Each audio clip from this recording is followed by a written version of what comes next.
I remember when I was 12, my parents and we took a tour at the Walt Disney Animation Studio in Orlando, and it was wonderful to actually see an animation studio, but however, it was apparent that the secrets that they have was definitely elusive to the outsider.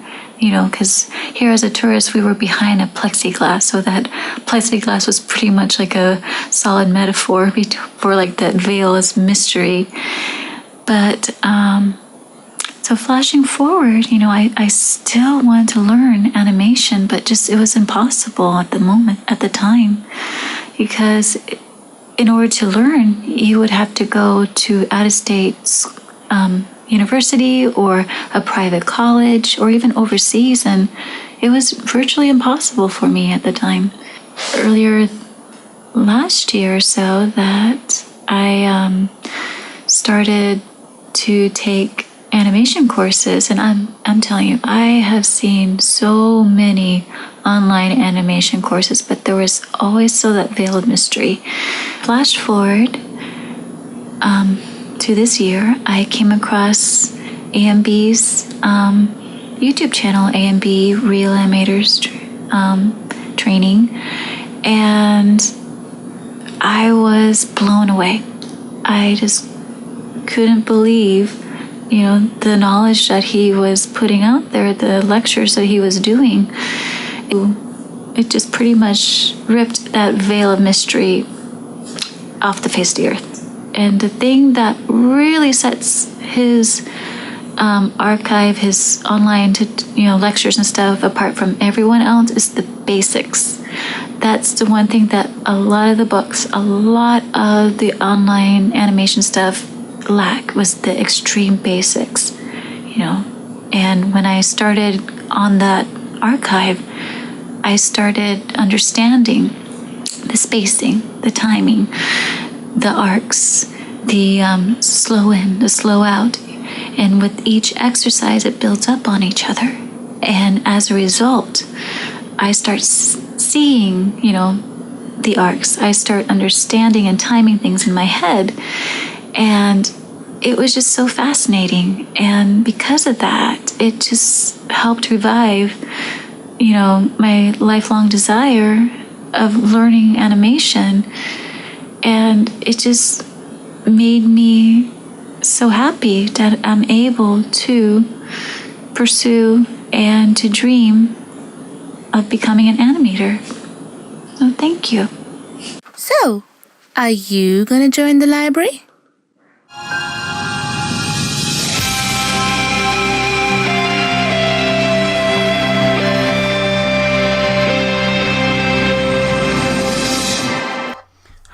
Hello and welcome once again to another edition of AMB Animation Live Stream.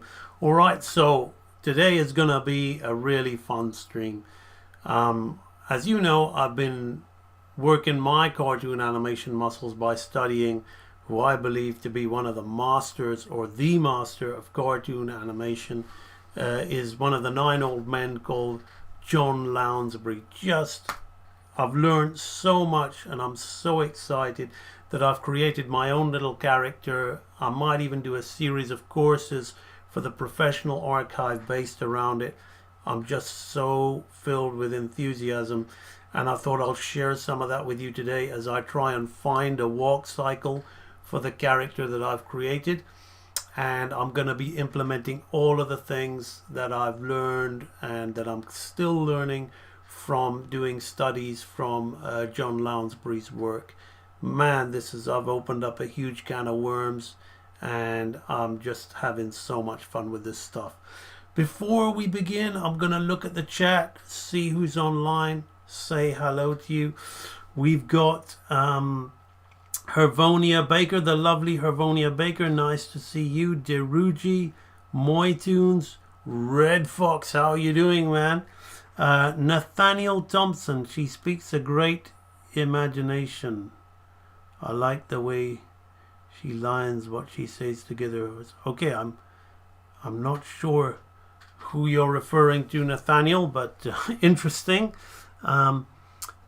Sophia, how are you doing? I've always wanted to sit down and do nothing but walk cycles.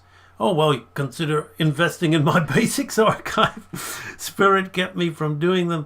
Is there some fatal flaw going all out like that I'm unaware of?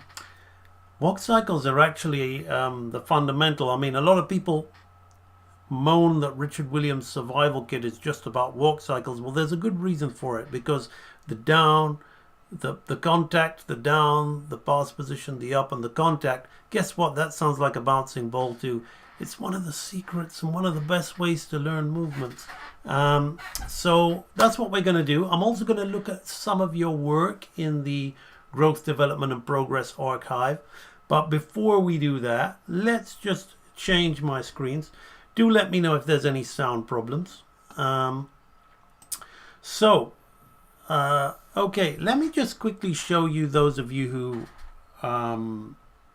may have missed it. I've been making detailed studies from John Lounsbury, one of the 9 Old Men's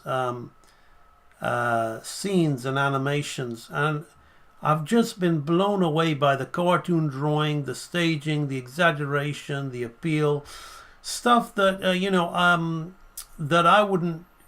My brain doesn't work this way, so I'm immersing myself in these guys to just learn new stuff. Learning is always the way. So I'm studying this wolf from Sword in the Stone at the moment, and it's all for a reason.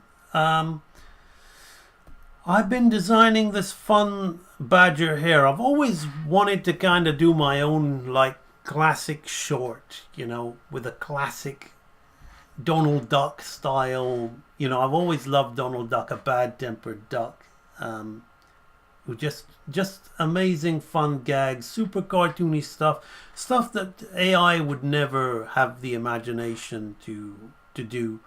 And I've been designing and playing with this character here, and I'm gonna try and find a walk for him.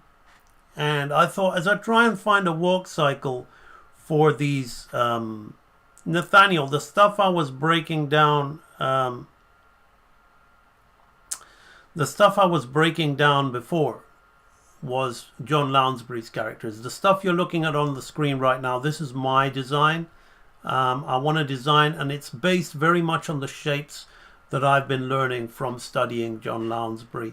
I'm not used to designing overly cartoony stuff, and I really want to get into it, because it's just something that I really want to get into. I've done cartoon before, and a lot of people would think that a cartoon's a cartoon, but for me that's not the case. Classic Disney cartoons for me are animated better than most movies. If you really understand animation and you slow them down and you look at the things they're doing, it's just the character, the appeal, the charm, it's just insane. So it's a very different skill to humanoid stuff or even semi-cartoon stuff like Aladdin.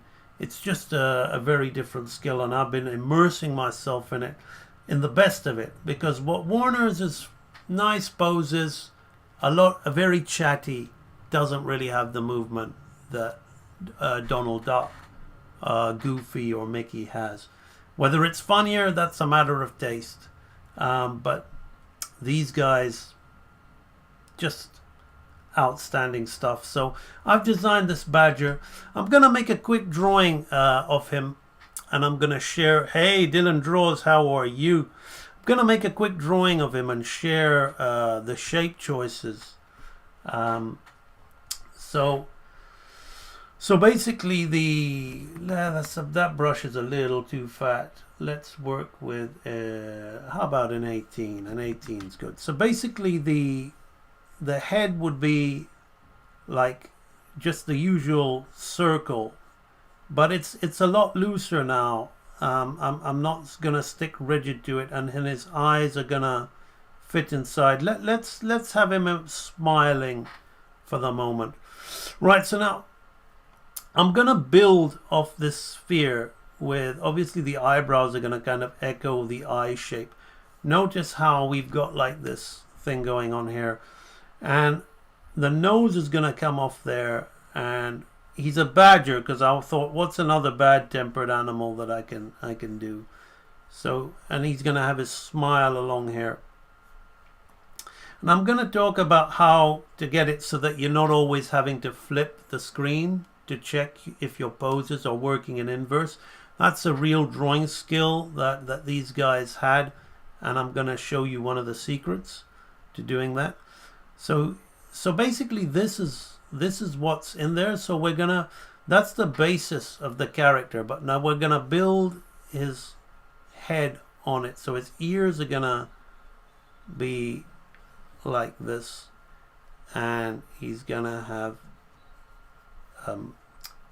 these cheek bits there. Now what'll really give him that badger personality is identification, is his markings, which are gonna come here like that.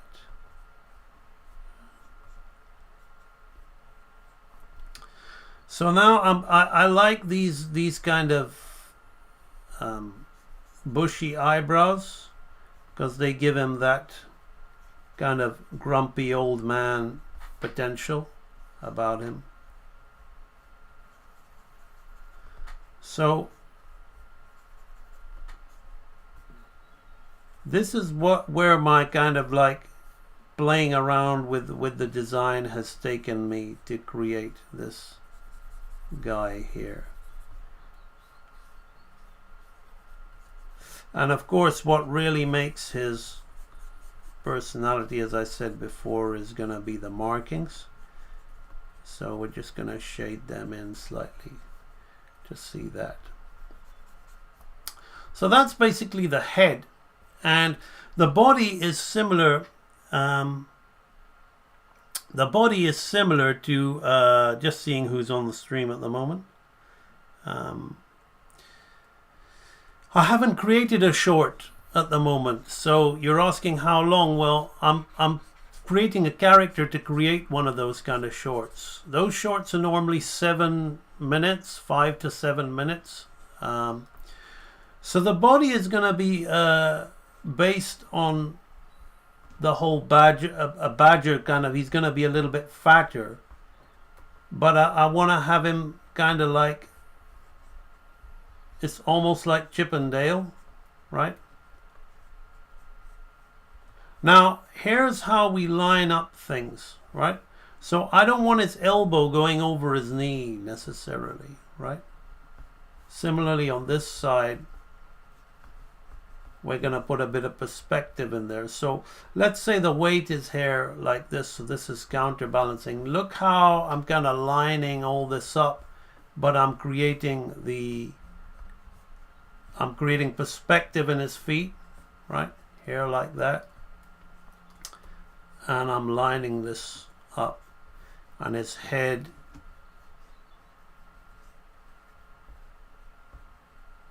is gonna be again lined up. If he has a tail, because it's in perspective, we can put his tail lined up with his elbow. If we bring his elbow out, we can bring his elbow out a little bit and line that up with the tail, right? So we're keeping everything everything kind of balanced, right? Let's play with his expression. Let's make him a little bit more like I intend him to be, right? A grump, right?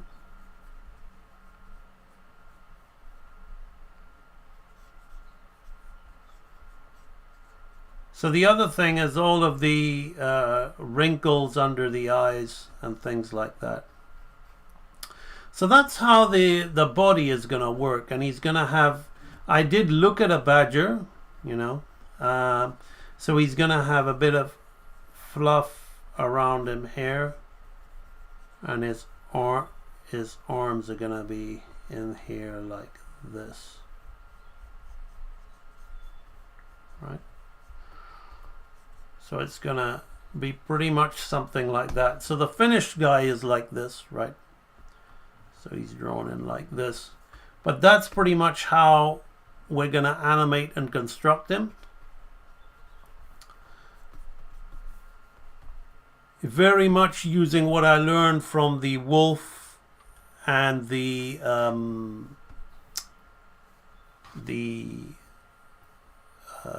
mouse from the two scenes that I've been studying from Lounsbury. One of the great things I love about these characters is you can make them very, very expressive by angling the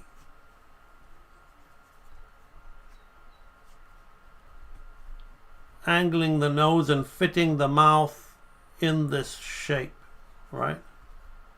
So it all kind of fits in there, right? And then you kind of build around it. So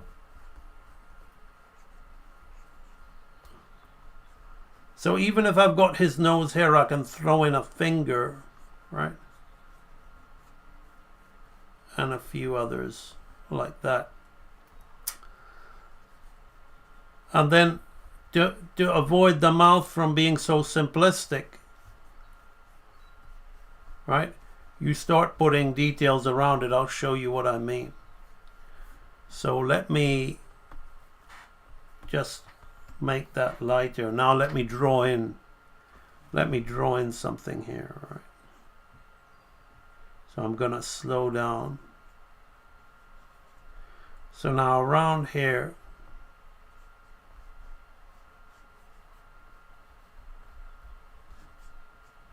we're gonna put in the eyebrows, right? Now we can really play with the eyes and the cheek coming off here like this. And you can throw in a few stray hairs on the nose. So you really dress it up.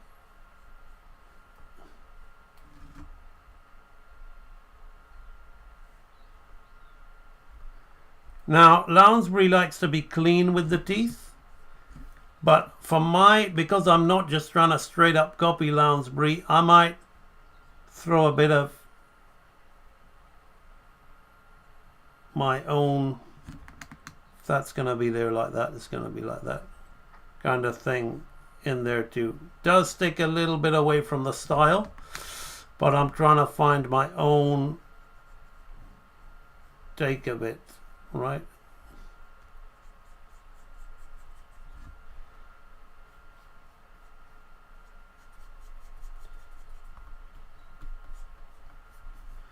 So then we have the markings here where the cheeks are gonna be.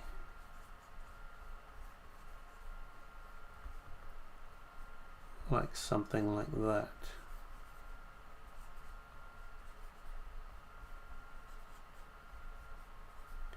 So at the moment, what I've been doing is I've been drawing this guy to the point where I find a design that I like, that I feel I can work with. I'll show you how where it started. I'm gonna read your comments in a minute. So before we got to this, we were doing a lot of playing around, right? I was doing a squirrel, right? I had this kid-looking concept here. It's a little bit too thin, not as badger-like, kind of a little bit like a fox. But I was really playing with the whole, coming up with appealing poses from the imagination, using everything that I'd learned from studying Lounsbury's work. And then eventually it sort of developed into what you see here now, right? So what we're going to do is we're going to create a walk cycle. We're going to look for a walk cycle, and that's what we're going to do next. But before I do that, I'm going to look at the chat because I can see there's a lot of people coming in here giving some cool comments, and I'm gonna involve you all. So let's have a little look at the chat.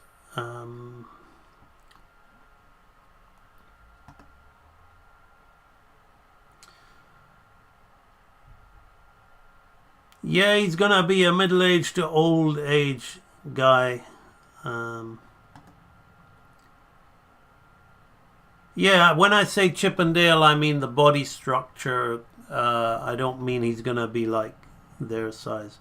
Do you have an animated drawn character that represents you? I guess that would be the groundhopper.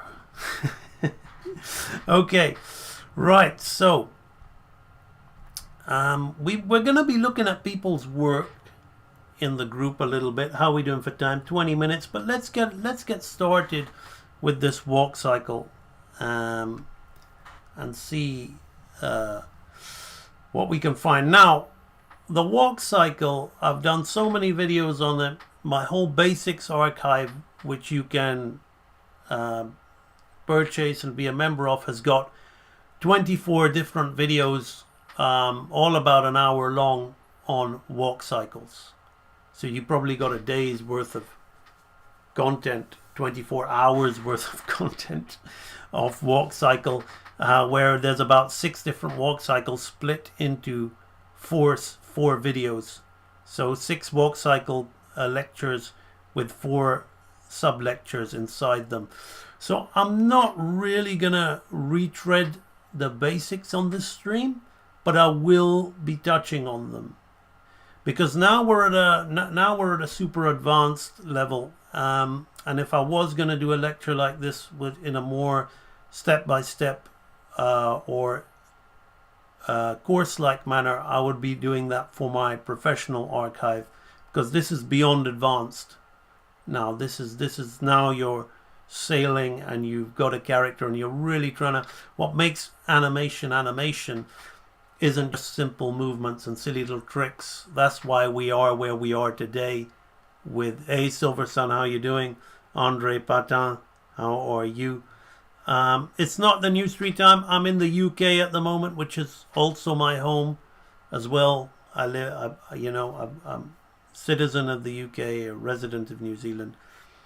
So I'm streaming.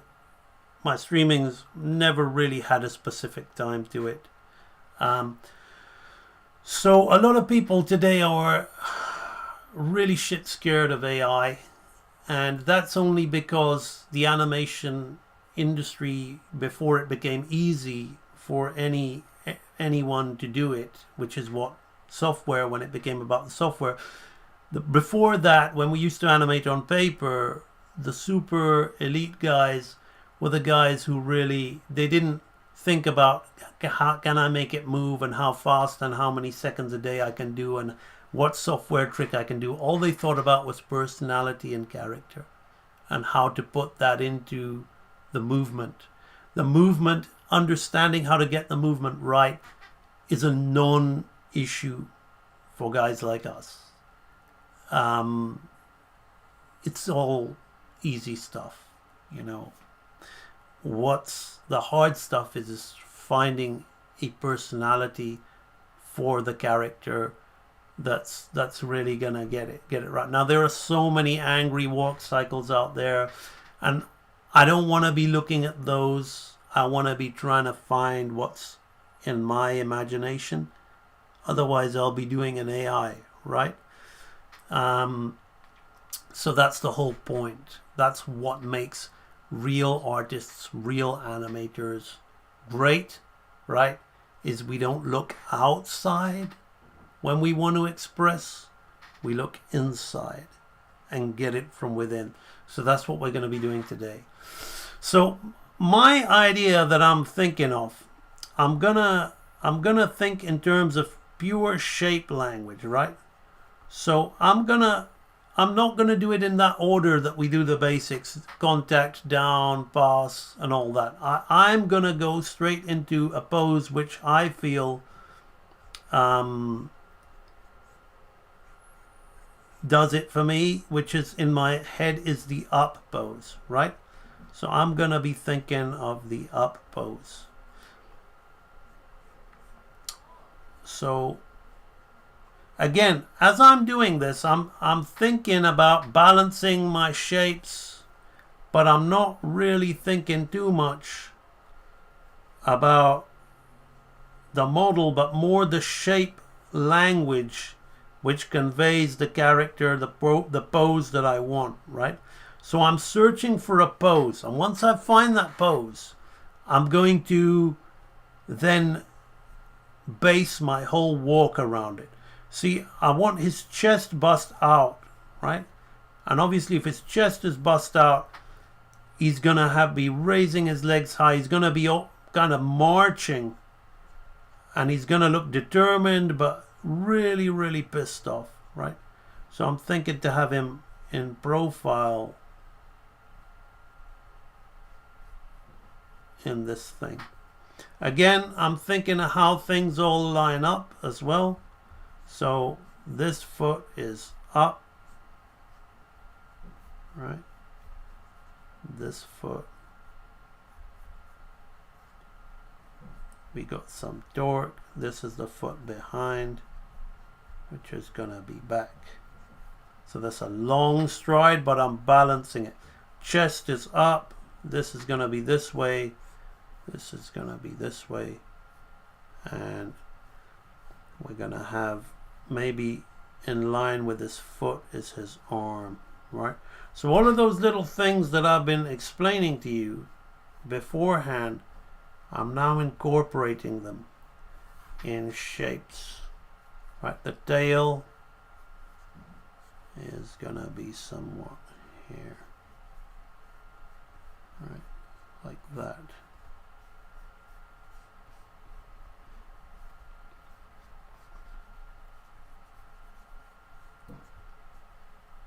Now I'm going to think a little bit about the expression of the character.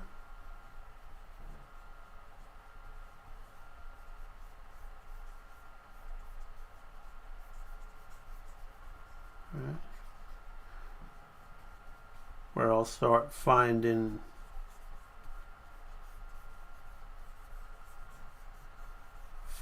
his model, right?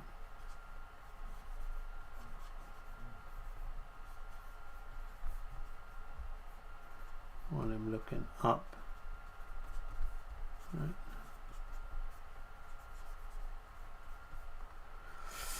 So everything is lining up. So what I'm going to do is I'm going to flip selected scene. You see how nothing really needs to be changed on the inverse, because all of these things are lining up with one another, right?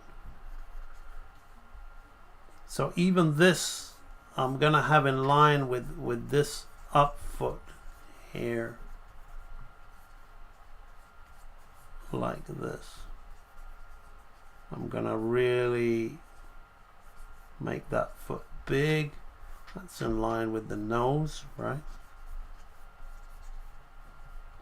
Really, really searching for the appealing balance. This is what we call a balance of shapes. Right? I'm on a rather big fat brush. I'm going to bring the brush size down. It's kind of restricting me a bit. Okay, so that pose isn't bad. Let's give it another. Let's tidy it up a bit, right? Once I find a pose that I like, okay, I'm going to bring it down to 10. I'm going to start. I'm going to start going in there and putting in the character, right? So it's almost like doing concept art of his personality, and this isn't how I'm going to do the whole walk, by the way, right? I'm just finding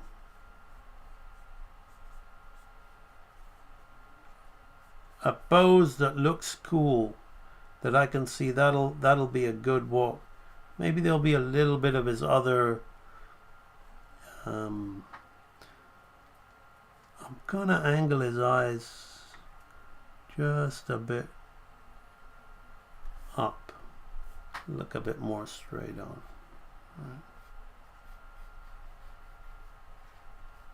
Right, like that.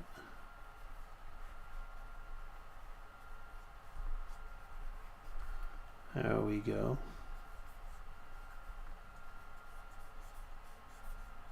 That looks good. That looks good. Now he's got this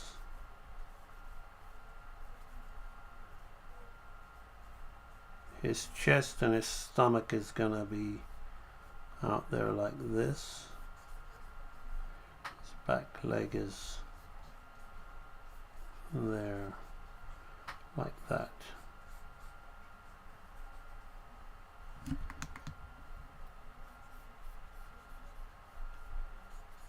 So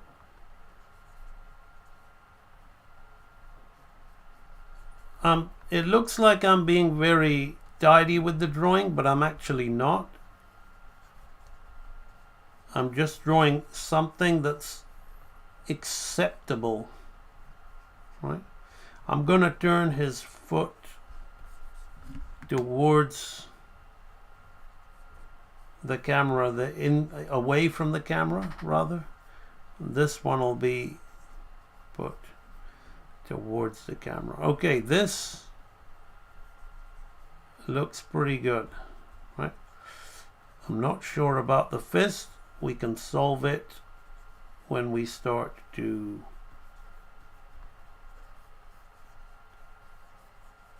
take it further. Okay,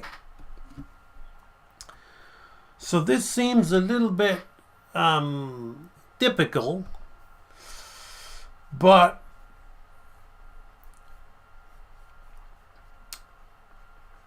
I'm gonna start moving him from this perspective and see if I can make it less typical with the movements, right? So we're gonna use something, a technique called straight ahead animation as I move into the contact position, right? I'm gonna figure out the first step. So what I'm gonna do is I'm gonna think about the shape here. Now this is what we call a reverse curve, right? It's up and now I'm reversing it, right? I'm reversing it like that, right? As that foot comes down, this foot will be a little bit a ways, right? And I'm gonna bust that chest out. See, now I've got much more interesting shapes to work with because I drew that drawing in a little bit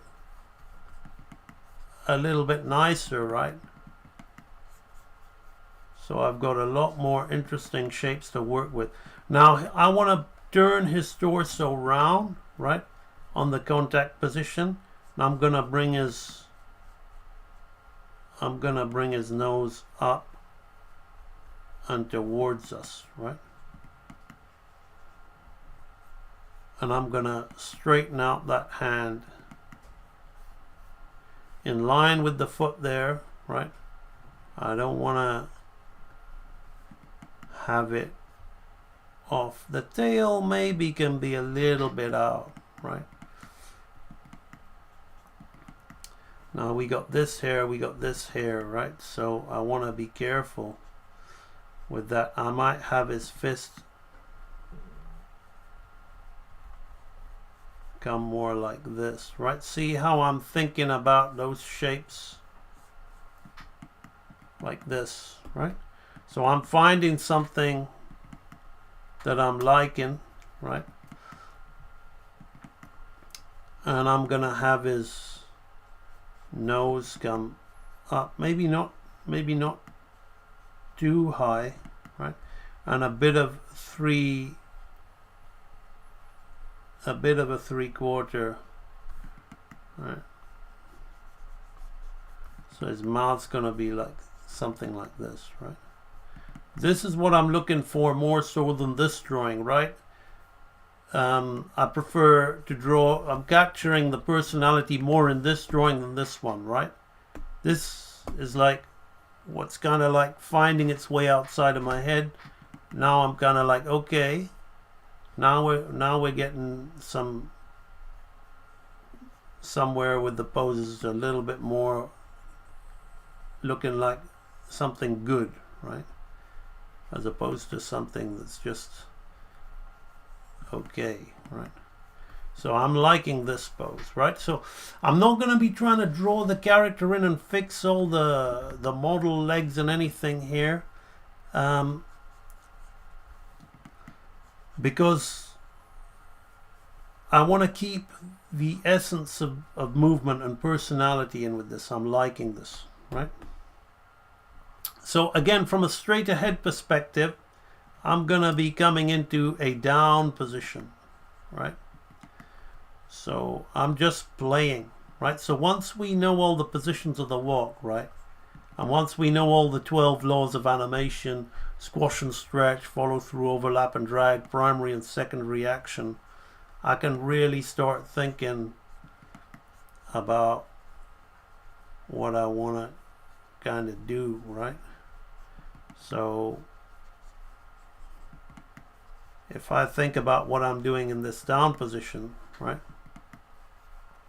I want the character to be really squashed over, and I'm thinking about how everything's going to be lining up with each other, right? So his butt's here, this foot is here, right? Like this.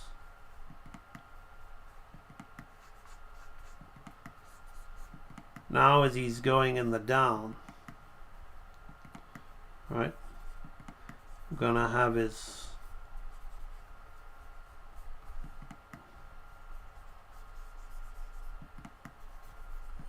head even higher.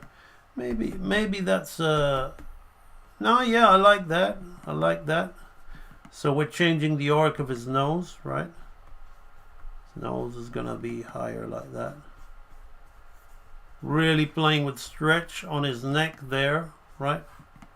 Really looking for stuff. Can you see how I'm just looking for these shapes and angles, right? So now I'm gonna really think about what I want to do with this. I'm gonna have his wrist like this. I don't want it too much. I'm gonna have it in line with that. Alright. Maybe his wrist is gonna go back on itself like that.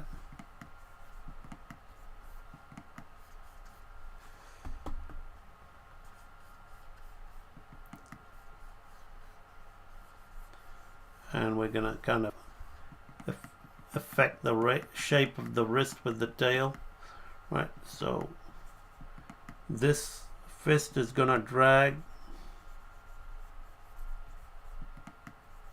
right, this way, gonna come off here like that. Yeah,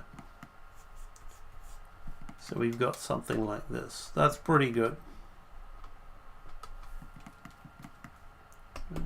Bum, bum. So really using straight ahead here, which then I will change to pose to pull it all together, right? But I want to see all these shapes lining up. So now I'm going to do the pass position. If I'm going to be doing the pass position, then I'm going to want to kind of contact pose. So I'm going to get this contact pose. I'm not going to draw the other one. I'm just going to use it for reference. Silver Sun, are you saying you should be following along? I'll read your comment in a minute. You shouldn't really be following along with this. You can if you want to. This is just showing you how to find a personality. It's probably better you watch the video and take in what I'm saying, because it's a demonstration. But I may have your comment in the wrong context because I just looked at it. Okay, so let me just read a little bit what your comments are. I'm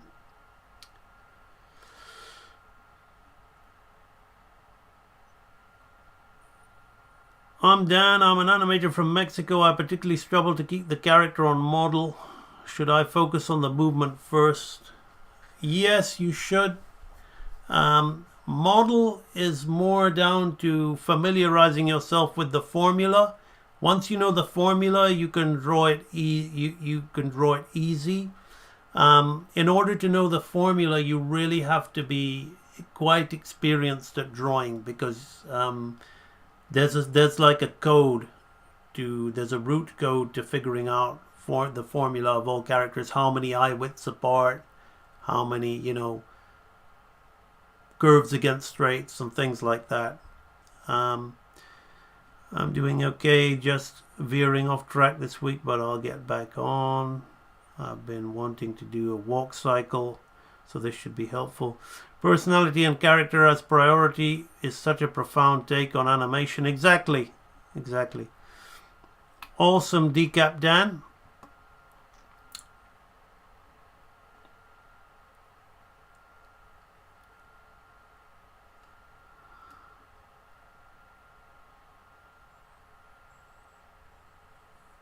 Okay, no, you shouldn't be following along. I would just watch. So let's just quickly talk about model. I talked about model of this character, but everything. This is why I'm always telling people to study anatomy, right?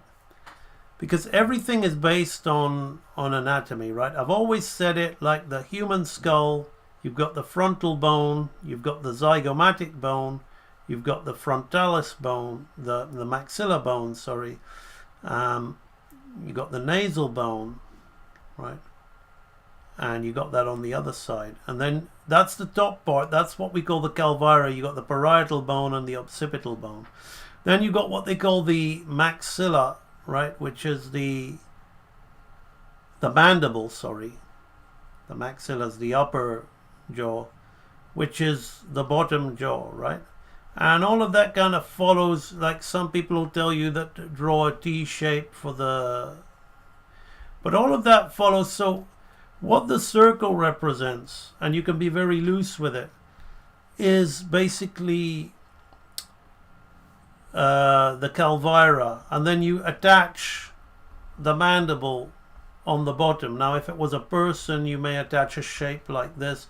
If it was an animal, you may attach a shape like this. With the nasal bone, you may put a nose in there, or you may put a snout on there, right? And put another little shape on there. So it's all basically simplified ways of doing things. And one of the reasons we learn how to animate bouncing balls is so we can move everything. I mean, even the eye is a bouncing ball, and so with an eye, you can build an eye around it, and then you can make it as complex or as simplistic as you like. You can make it this kind of shape, eye, right? But then depending on, right? So it's all shapes within shapes. And then you learn, okay, my character is one eye width apart, right? Or my character is... It generally is one eye width, but then you have to understand a little bit about perspective and form. So drawing on model, every character has their formula, and every character has a model.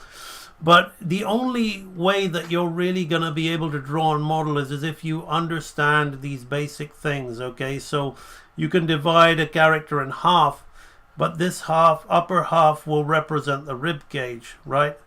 And the lower half will represent, depending on what you're doing. Let's say we're doing a more humanoid character, right?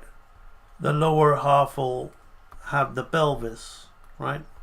Where the legs are going to come on and off, right?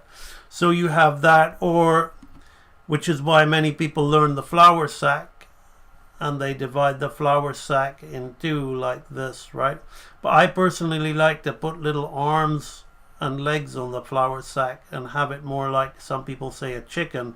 because that suits me for what I'm doing today, right? It's much more effective than animating something with these stupid little things on the side, which is what I see on the internet, and I just shake my head and think, poor souls wasting their time. So I can't really talk specifically about model at the moment because it's a long subject, but you must develop your drawing fundamentals, and drawing fundamentals have to be geared towards animation, which is curves against straights. So let's take the arm, for instance. Let's take a human arm which has got, you know, anterior deltoid, lateral deltoid, rear deltoid, bicep, right? Long lateral tricep, tricep tendon, brachioradialis. So I'm taking like on the long head of the bicep, right? So let's take all of these elements of the arm and then say that we're working like a fine artist, right? We're really just, but as an animator, I would do the same thing, but I would work in simple shapes, right? So I would have this, and the more skilled a draftsman you are, the more you can like play with that, right? So I would start to put a little bit of definition in there, but it's all working around these simple concepts, right? And if it was similarly a cartoon arm with the character I'm doing today, you'd literally draw like this kind of, you'd have it the same thing, but you'd round off the edges, right? But then the same knowledge that goes into this to make the cartoon animation better, more skillful, more informed, rather than just naive noodles which people who have fiddled about with software do, or, you know, run-of-the-mill artists who've just learned how to move, read how to draw the Marvel way and have just moved these shapes, right? You'll never really know how to flex a tricep and bicep. You'll never really know how to really, unless you start really getting in there and learning that stuff. And then you can make great cartoon drawing like Disney's Tarzan with flexing muscles when he's moving and all that stuff, right? Okay, right, so back to this. We're going to look for the pass position now. So the pass position is going to be in the middle somewhere.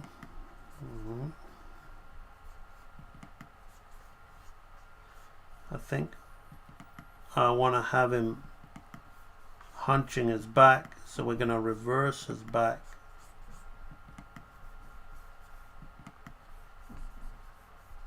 Something like this, right? See, I'm really just looking for appealing silhouette shapes.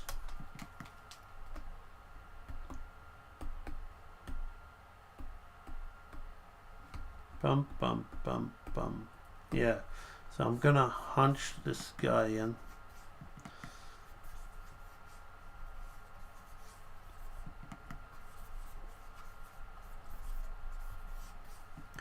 So we got something like this.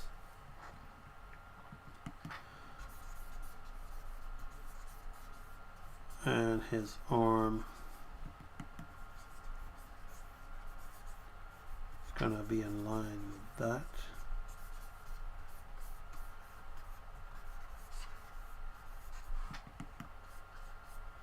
But now his tail is going to be one out.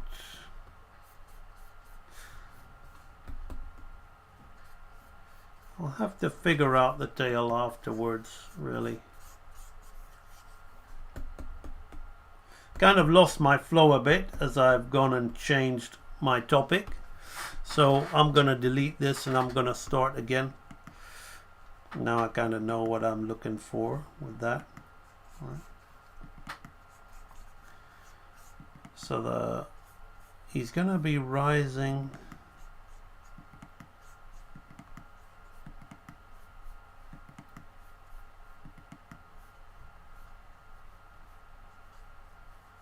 Maybe his arm is going to be out to the side, swinging out to the side.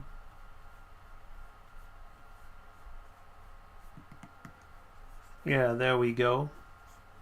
That's what we want. Nice flowing poses. Let's have the tail like that. I'm thinking of having the tail. At the moment I'm thinking animation and nice silhouette and shape, so I want to fit the tail like that, but it might not be good, right? You can see the cubist element coming in here, right? Everything's fitting within this shape, right? So we've got this moving here like that. Now we're going to straighten that nose. That's good, but his nose is a little far forward there. I want to kind of keep things. Oh well. Let's bring it back a bit.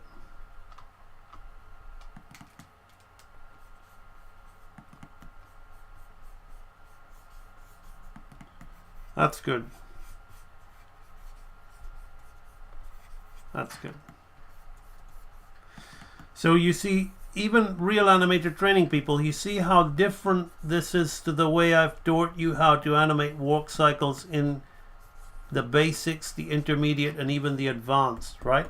Because now we should be really understanding all of those things that you've learned, and you shouldn't be having to segment the body, because we know what the upper torso is doing, we know what the lower torso is doing, we know what the arms are doing, what the head's doing, the bouncing, and we're bringing it all together, but we're exaggerating it, and we're putting it all to get the personality of the walk across. Okay, so now I don't need this so much anymore, but I'm going to put this one in here, and I'm going to get this up. I'm going to get the up that we started with. I'm going to put this. Wow, why did that happen? I'm going to put this in here. I'm going to yellow that out a bit, right? So I'm really just working out this step in a very straight ahead way, which is going to eventually, now I'm going to play with this triangle. So I want you to see how this thing is going to be a triangle shape that's going to just propel itself forward like that, right? That's what I really want to be thinking about, right? And this leg's going to come up on itself, right?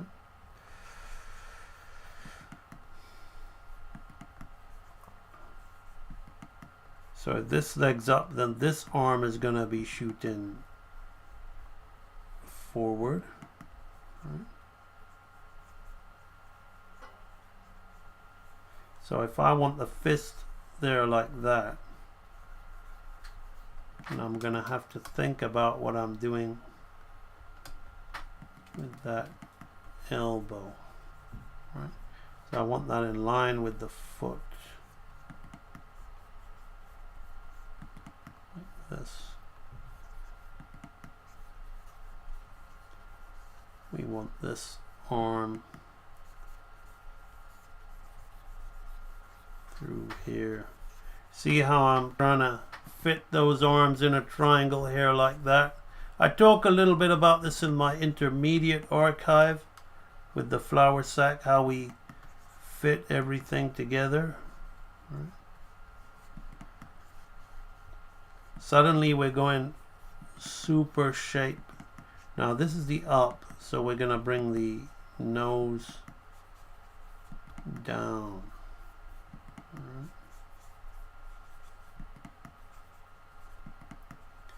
That nose, his head's going to be turning the other way, right? So his ears may be moving there, right? So again, I'm kind of throwing the character out of it because I want to get we really feel the oomph of that moving into that, right? Now this is going to change.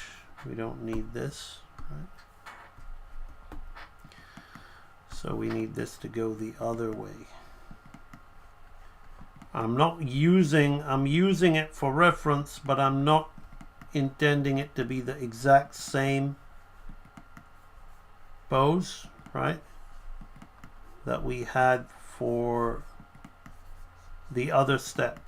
I think that's lazy to animate like that. Right? So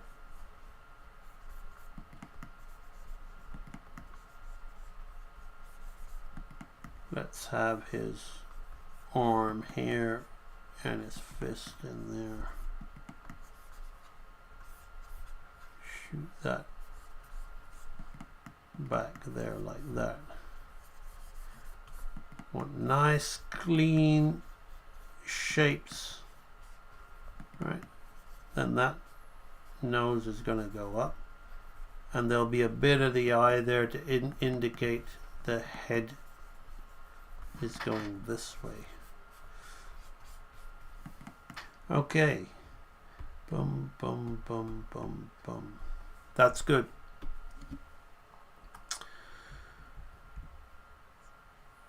Dude's got a strut like nobody's business. My pleasure. Thank you, Thomas, for telling people to hit the like. Much appreciated. Now, can you see? I really want nice, strong, appealing shapes before I go drawing in the character, right?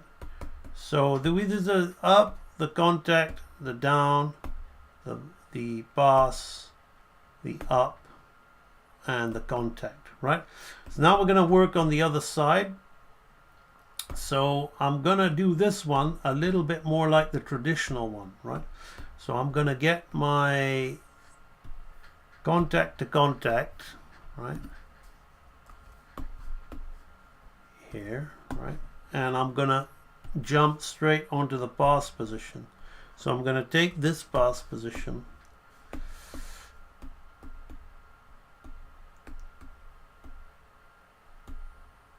Okay, that shouldn't have been the case, right? We need to put a frame in between there. And I'm gonna paste in this here for reference, but I'm not really gonna stick religiously to it, right? I'm gonna think about what's happening, right? So we're in a squashed down position. I might even, it's more of a pass position, but we're gonna have his everything kind of in line like that, right? And his other foot's gonna fit in there like this, right?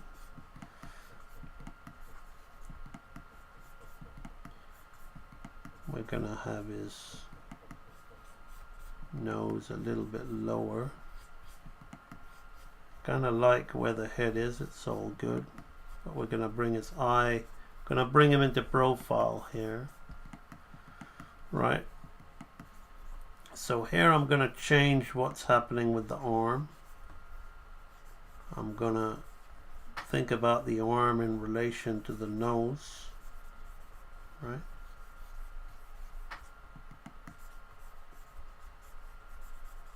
Maybe like that, right?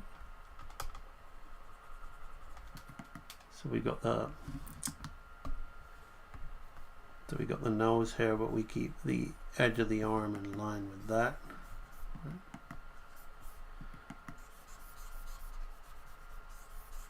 And his other arm is going to be here like this, maybe in line with his foot there like that. So if Cameron Black is watching this, he can see why I had him learning about structure, right? Fitting everything in lines like that, because it's how to create a balanced pose, right? Bum, bum, bum, bum, right? Like this, right?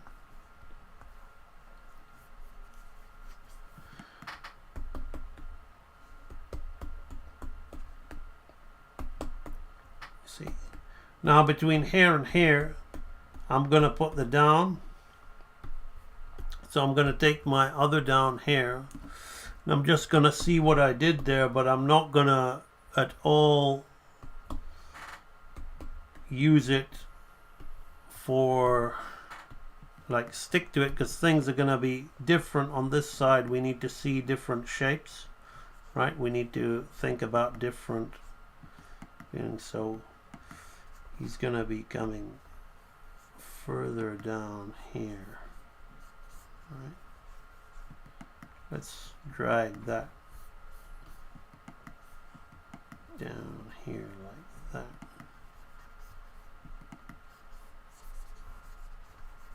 That's good. That's good. You see the division of the character in half, that whole cubist Picasso thing? How this is coming like this. See, this is a much... See, I could spend, like, I could knock this walk cycle out like you've seen me do on many streams, and it'll look good, particularly to like the average animator or even a good animator. But if I really wanted to push this, I shouldn't really be live streaming it, because I could be playing with these shapes and seeing the harmony, the balance between these. You see how this lines up with this. So all the negative space here and here, right, and here, how they all line up, right? Super, super, like, that's what really makes these cartoon drawings. They're not just silly cartoon drawings, which is what a lot of people think, right?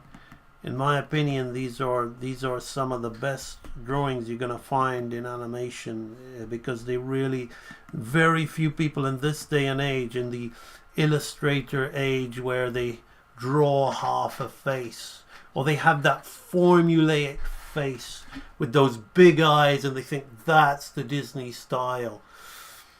I always pick on the Lion King, and I'm sorry to Lion King fans, but as I've been studying John Lounsbury, you get these ads coming up, and I get this ad for a toothbrush or something, and they show a clip of the Lion King where Nala and Simba are smiling. And after looking at John Lounsbury's drawings and Ward Kimball's drawings and Milt Kahl's drawings, I looked at those drawings and I sort of went, ugh, ugh, no.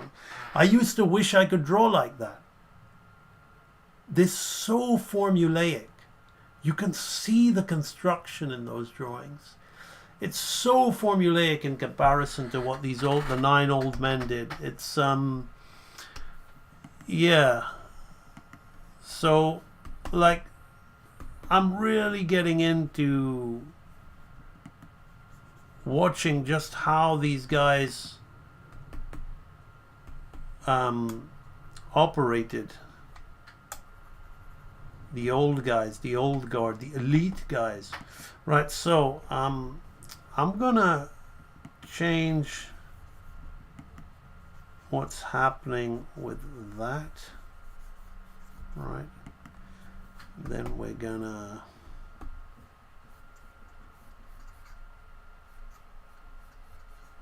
break the wrist there.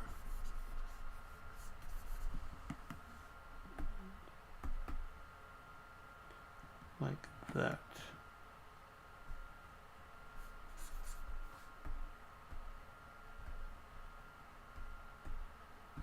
Yeah, so that's gonna be something like that. And this is gonna go up.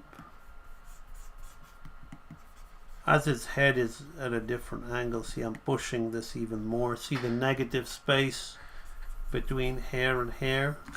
That's what I'm looking for, but I'm also trying to fit in animation law. So it all becomes a process of not only fitting in all the animation law that I teach in my archive, but why I said this is super advanced stuff is now I'm not really looking for the animation law because I do that instinctively. I'm really looking for these appealing shapes but balancing the negative space. Like this is all on a line, right? And this is all in a line, right? This is in line with his head.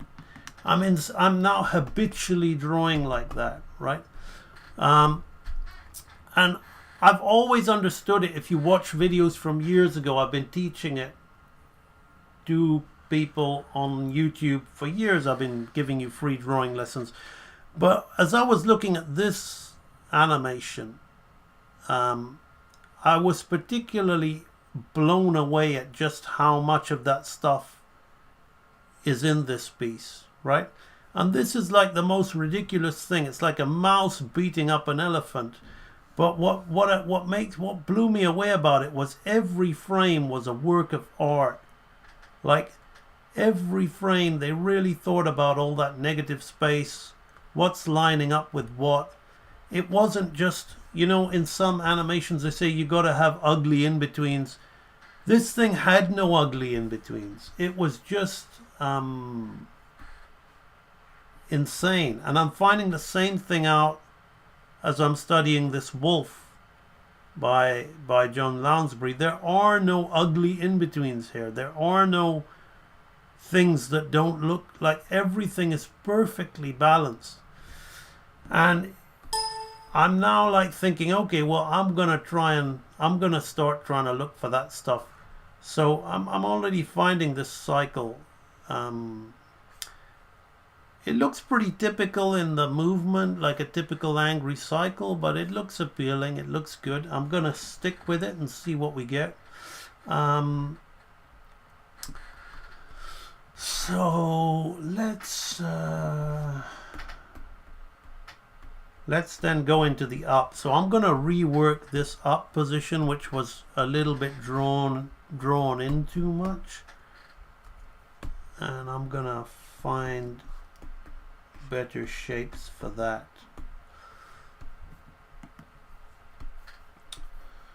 So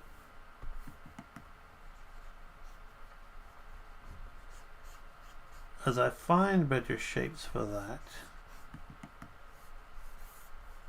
I'm going to end up replacing that drawing and throwing it away to show you guys that nothing is particularly precious here, right? That's interesting, right? Bum, bum, bum. And it's the breakdown that'll really make this walk. It's the breakdowns that'll stop this walk from looking typical.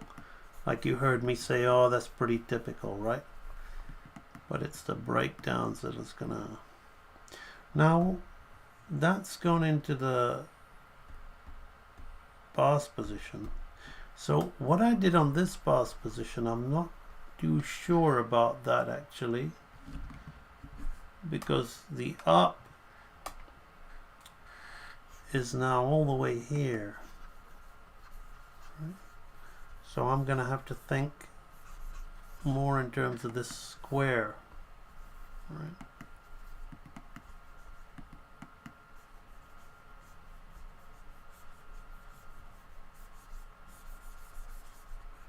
So if he's introducing the fist on this side, it would be lower, right? And it would come up through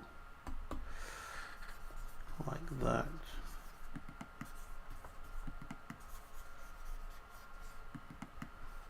And we want to put the nose down.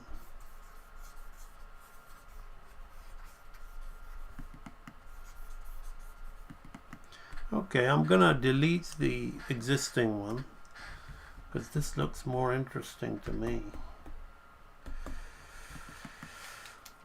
So this here on the pass position is a little too much, too delayed. So Maybe I can put it in line with this.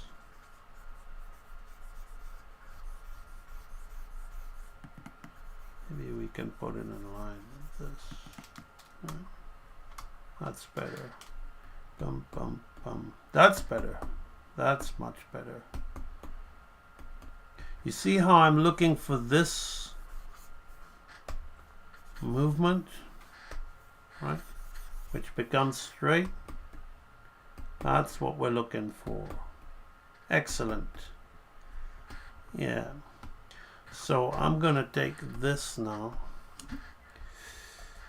and I'm gonna delete this and I'm gonna paste that in there, right? So we don't really care about the character drawings so much. We want to get the personality in that, right? So at the moment I'm gonna loop it for a little while, so I'm gonna get the down from here, and we're gonna copy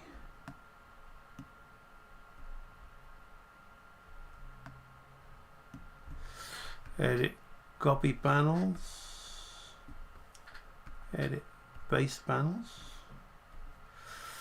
edit paste panels. How are we doing for time? 1 hour 11 minutes.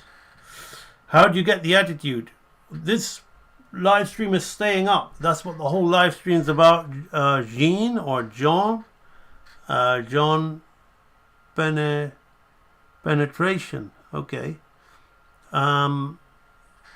That's how we get the. If you watch at the beginning, I've been focusing mainly on finding the pose. So this is the attitude. It's looking good, but there's going to be one breakdown frame that I'm going to throw in there that's going to really have it. I'm liking that, actually. It's already full of appeal. So what I'm going to throw in is the breakdown frame between the up and the contact.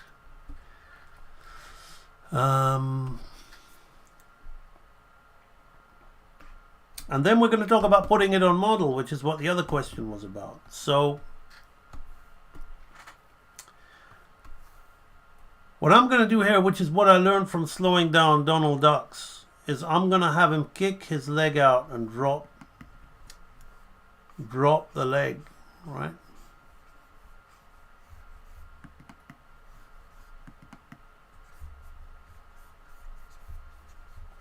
So everything's going to be kind of like a... And then this is probably going to also be 2/3 of the way, right? In line with that. My model and everything is out the window here because I'm just really thumbing in what I want for the breakdown, right? So again, this is going to be in line with this. So he's really going to hang that foot out. And to have that all line up and be like a good drawing, that's going to be a challenge, but we're going to make it work, right? Because I want that leg to kick out and drop down. Maybe I might push that arc and have the leg kick right out, right? Just almost like he's kicking that leg right out, right? He's really, so it's a little bit of a different breakdown, right?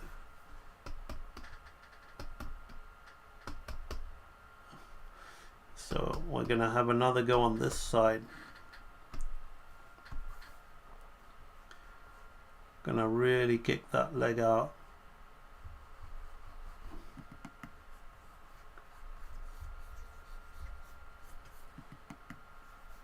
That's going to give him that real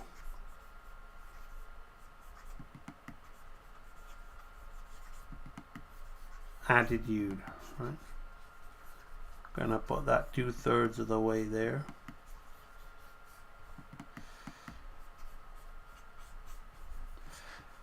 Bum, bum, bum, bum.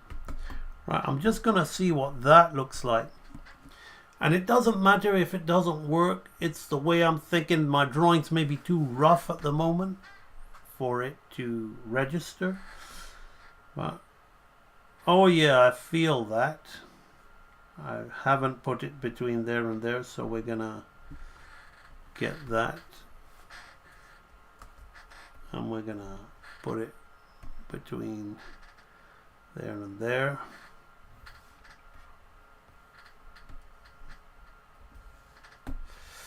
Right, so let's take a look at this now. So we've got our contact. So we want the down and we want all of those. Edit, copy, edit, paste, edit, paste. Okay, so there's enough to scrub to really analyze that, right? Yeah, I like that kicking out of the leg. It's cool. You really feel like he's kicking that leg out in front of him. And he's got a lot of attitude. Feels like he's really elbowing the air in front of him and punching the air behind him. But then also the drag on the wrists, putting the swing into there. The head bob has it all.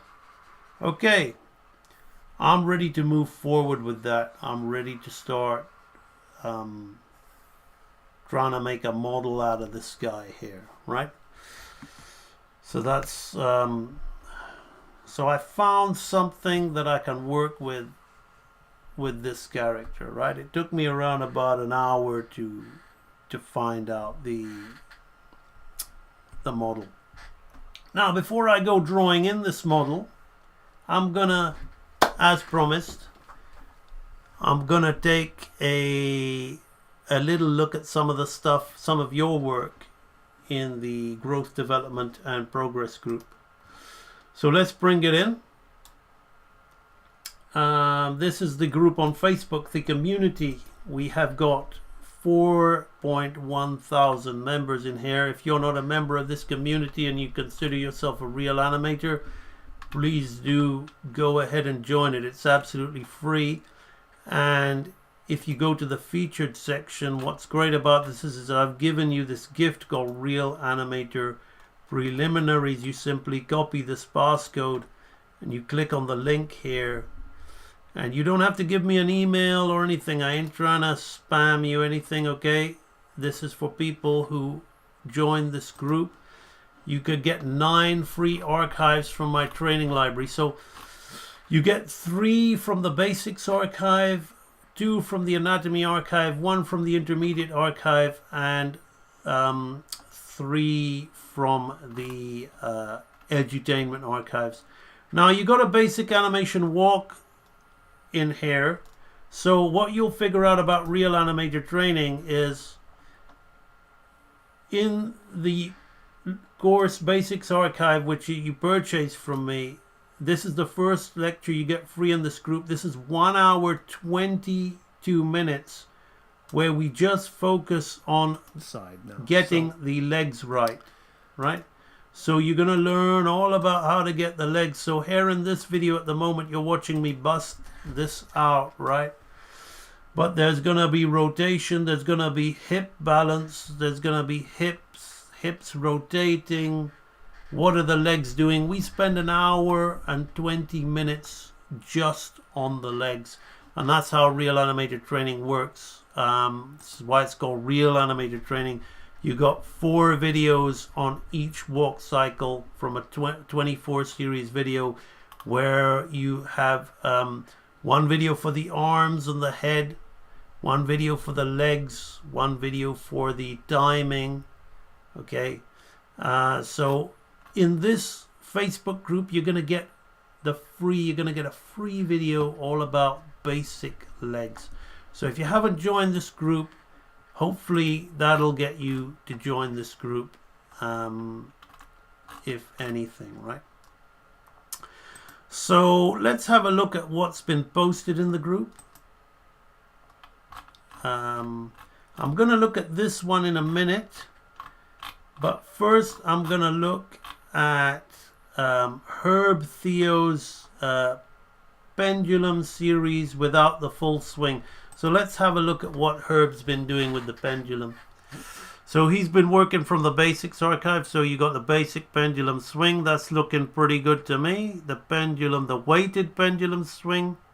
Let's have another quick look at the weighted pendulum swing. Okay. Let's just come back a bit.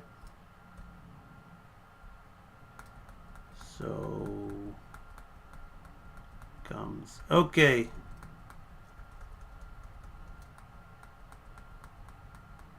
Feels like your string is getting a little shorter there. We want to deform the string, and you've deformed it within that space, but it feels long, but it's good. Yeah, little bit of, it's subtle, but I picked up on it. Your deformation of the string, you're kind of losing. Remember how I talk about in this walk here, right? We got all these cool negative shapes. What can we fit within this straight line, right? It's similar to the string of the pendulum. So you learn that even at this level, but it's looking good, Herb. It's looking pretty exact to the way I teach it. I'm just picked up on that a little bit. You got your settle to a stop. Very nicely done. Nicely controlled. Settle to a stop. Very nice. And you haven't used cutout. You've drawn it frame by frame. See, everybody wants to keep volume. This is a good volume exercise. Can you keep volume of a simple circle, right? Well done on that. Drop and dangle. The dangle feels a little weightless there, but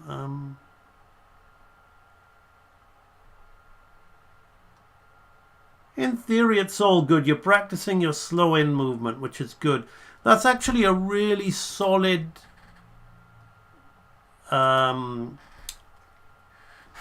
take on that.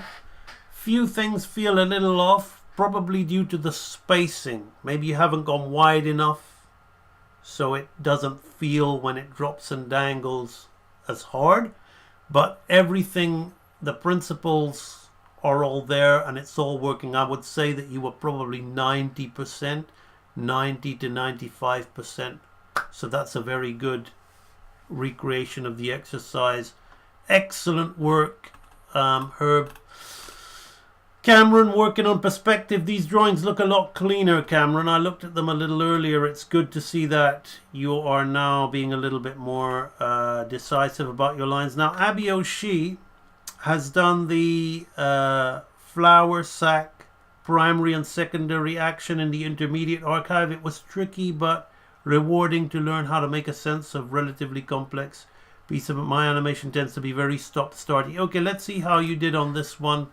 Abby, good to see you still working at this. Abby's brought into my training archive years ago, but everybody goes at their own pace, and she's just at the beginning of the intermediate archive, which is good. Good to see you still working at it, Abby. So he throws the ball, shuffle, shuffle. Very nice. Nicely done. So you've pretty much got the exercise working really well, Abby. It's working as it looks like the animation that I teach, right? The only thing that has me a little bit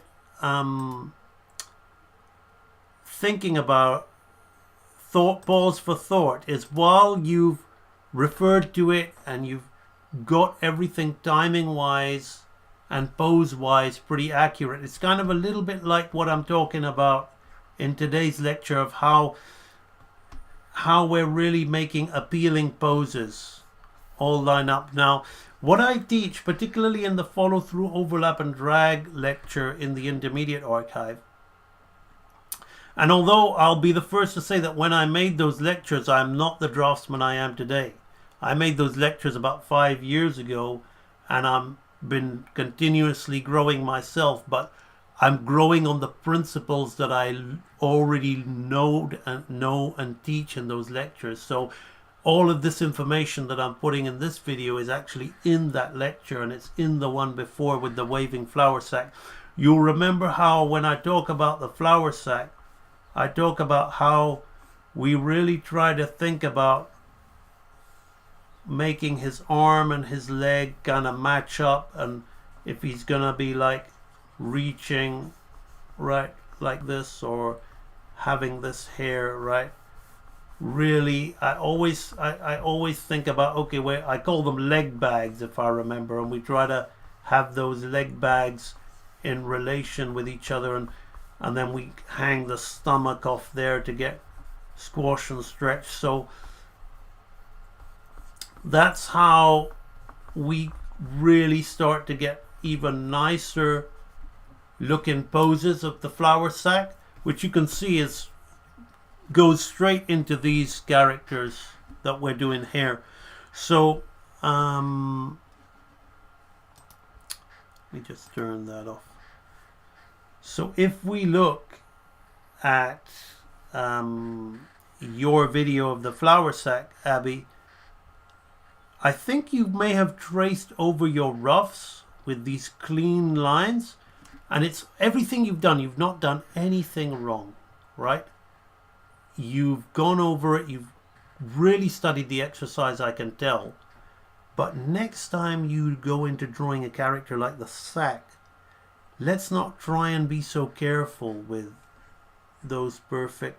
Let's really, because it's such a simple character, you can really try to get these shape harmony and balancing right, and be a little loose with your lines and rough to get them flowing more in there, because that's what makes these tests look extra appealing. So the movement is great, you see, timing everything, you're spot on. It looks a little bit of shrinkage on the sack as he comes at the end, but it looks pretty exact to the mechanics and timing of the test that I did in the video. So well done on that. Just a little takeaway is the posing. Okay, so that's a great attempt by Abby O'Shea. Now finally, 1 hour 27, we're going to look at this. This is Gerbis, who is a library member. She's working her way through intermediate archive, but this is one of her own pieces. And she says, here's a little short animation I did of a dragon. In the archives, I'm stuck right before the quadruped, but I have to create a few little of my portfolio, so this one slipped in. Now I had a look at this. And again, Gerbis, this is cute, what you're trying to do here, but again, what I think you're missing, and it's what is going to be really important in this day and age with AI, is you're doing something really fun and cartoony, right? So if this is fun and cartoony, we want to really, really play with the cartoon like what I'm doing here. So here you've got that body on a really static hold.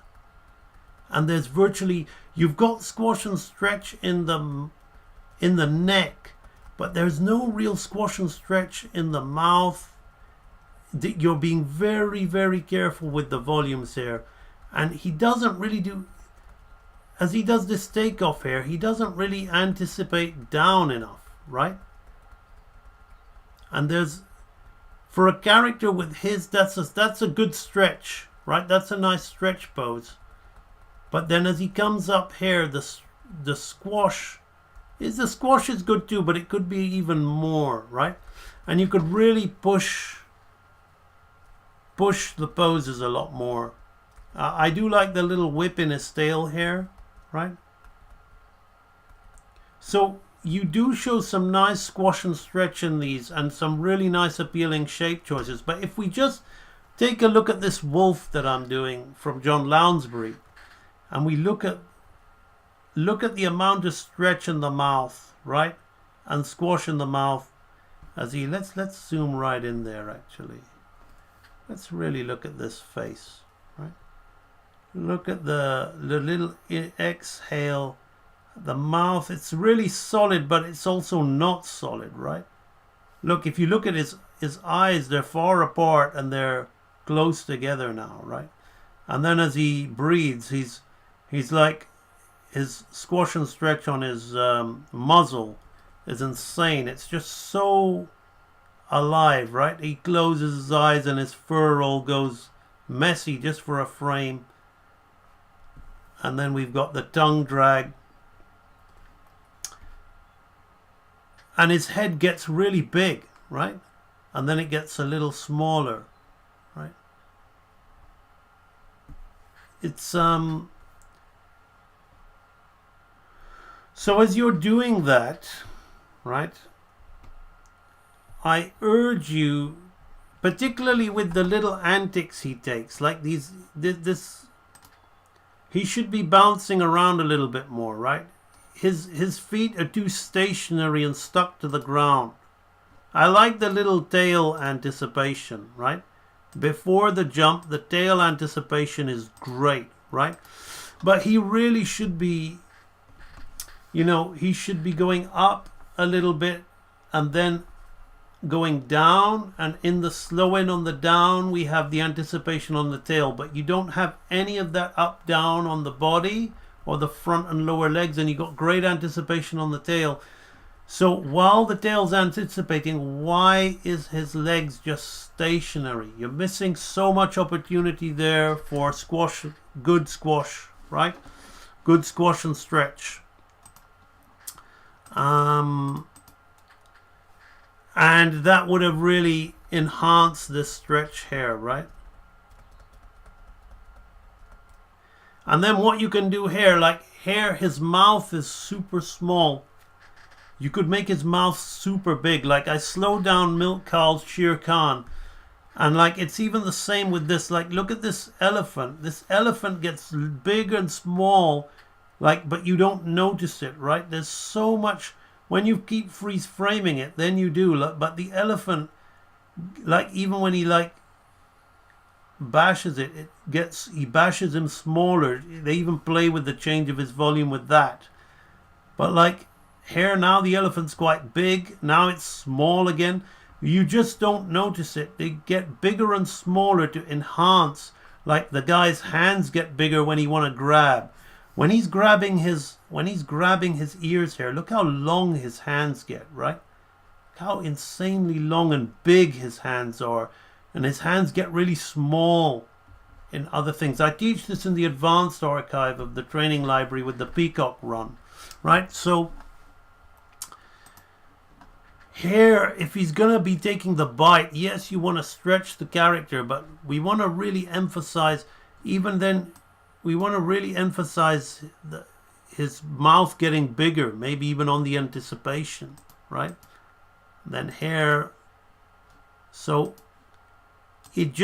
there's a lot of nice stuff that you've got in there, but we don't feel it because it's not really working in harmony with each other. As I said, the anticipation on the tail is working with a hold, right? You really want to push the stretch, push the down when that tail's anticipating. So those are things to think about with that scene. But thanks for sharing. It's always nice to see people posting their hard work in this group. That's what this group is all about: growth, development, and progress, and your process as well. So it's great to see that, and it's also an honor for me to be able to share my thoughts about your work and help you in any way that I can. Okay, so that's the community. Go on Facebook and join the community if you want to be a part of that. So let's now continue with our badger's walk, and let's start trying to find these poses. So I'm gonna go and look for the contacts. I'm gonna start afresh and look for the contacts. So that's the other contact. So let's get this one here, and let's start making something out of this.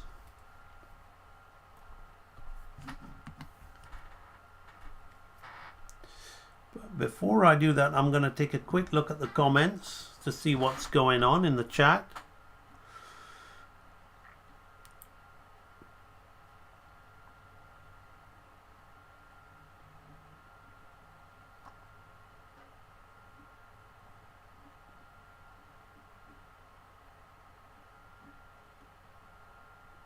Okay, JDMA. Hi, I'm an animator student from Venezuela. This is my first time catching your streams and I'm loving it. My pleasure. Thank you so much.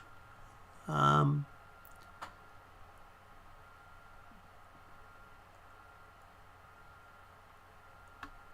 Badger is my character. Dylan Royer always pops in the stream and then goes. And then he pops back and goes, but his presence is always welcome.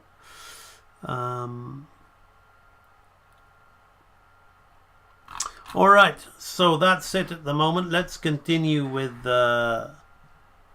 it now. Alright, so what I'm going to do while I'm doing this is because this character is kind of new to me, I'm going to find this particular drawing that I did of him that I like. And I'm going to paste it here as a reference for me. I've kind of got his proportions pretty exacting. Let me work in a blue. So I'm gonna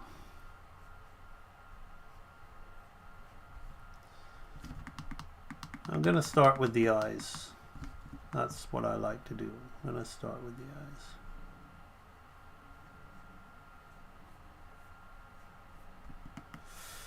Always flip forwards and backwards, even when there's no need to. He's got a little bit of an eye width apart there, like that.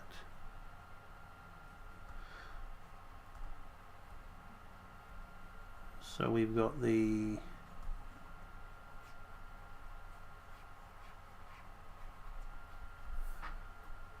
angry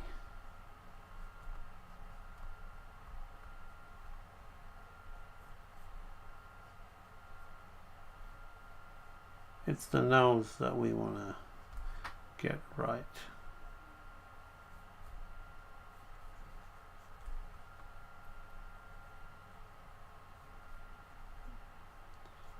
Okay, maybe I'll put a little bit of a snout on, a little bit of an upper lip on his snout.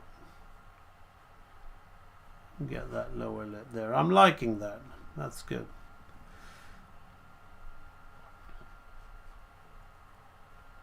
We've got the ear here like this.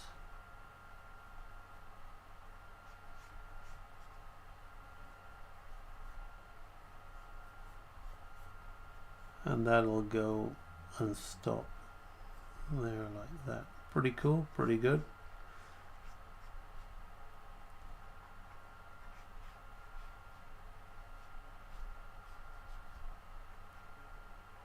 And the other ear will be like that.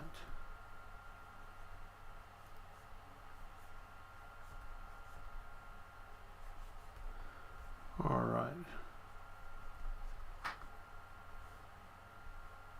So not quite got the appeal of the other guy, but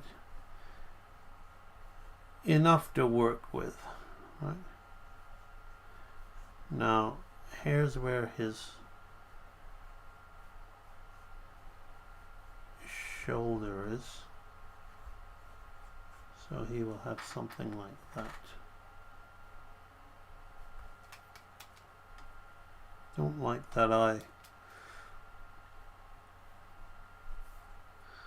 But I'll stick with it for now.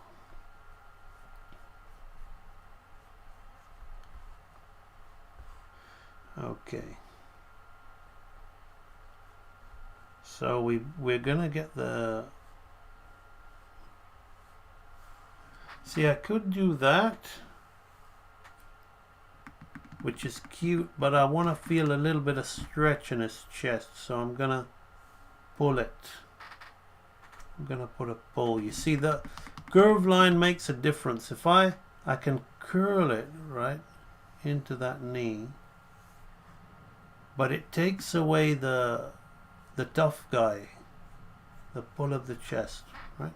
So I'm gonna straighten it. It's little things like that.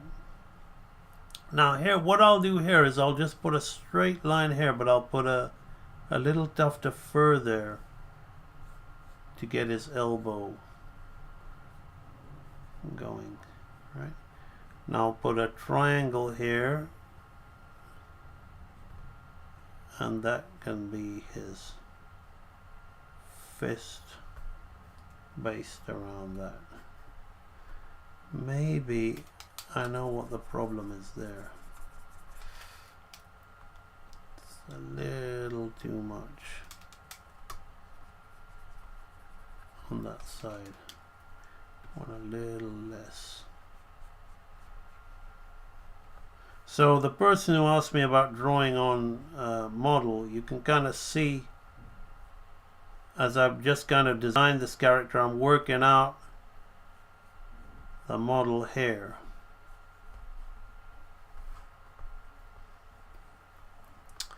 Okay, so this is in line with this, so I've got good negative space here, right, between here and here. So also I'm gonna be working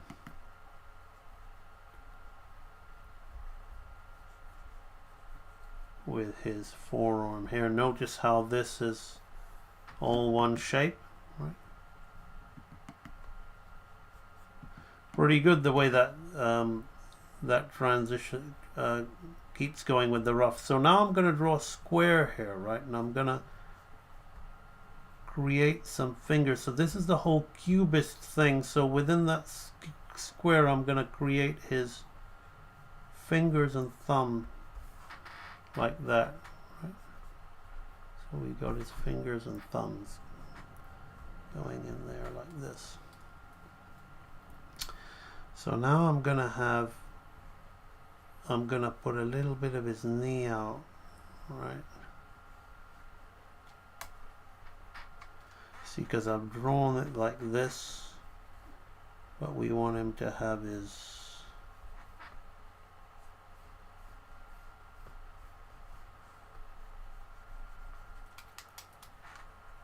badger-like knees, right? I'm gonna do that.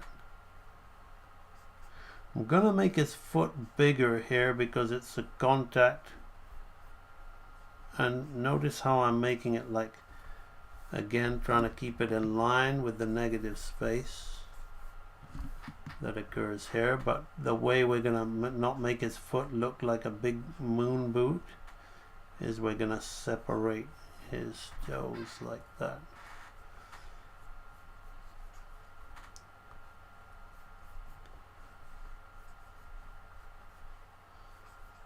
And we're gonna have the back come in line with the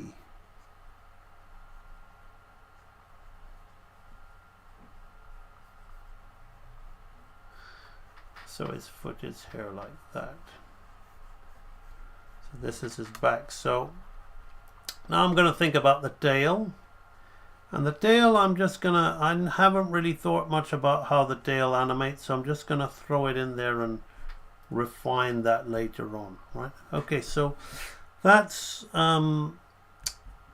our first contact pose, right? that I've got there.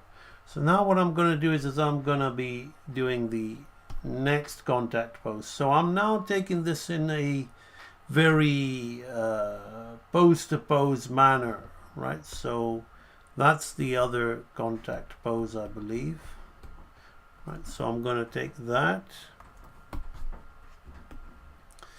and we're going to be making that contact pose. So I'm going to, again, in this day and age, my friend, this is where having the computer does help, because working with model, my drawing board, when I worked on physical paper, would have all of the model sheets stuck and cut out on the paper, the wall in front of me, the wall to the side of me, so I could look, right? But here I can just paste the model right next to the drawing I'm doing, and I got it there, right, for me to refer to. So I'm gonna now work with this one.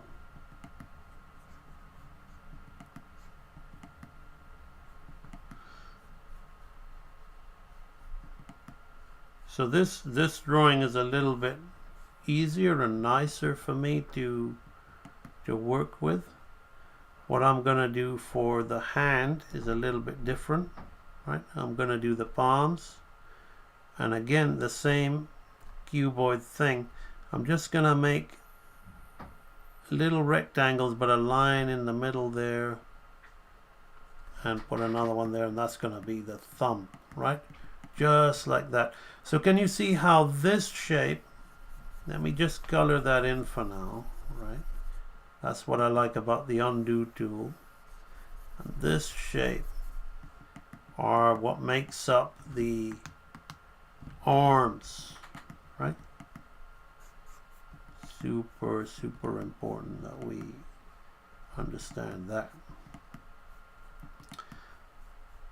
And I'm gonna put a little bit of the, so coming straight up like this, I'm just gonna make a little step to represent his knuckles, and it's nice and clean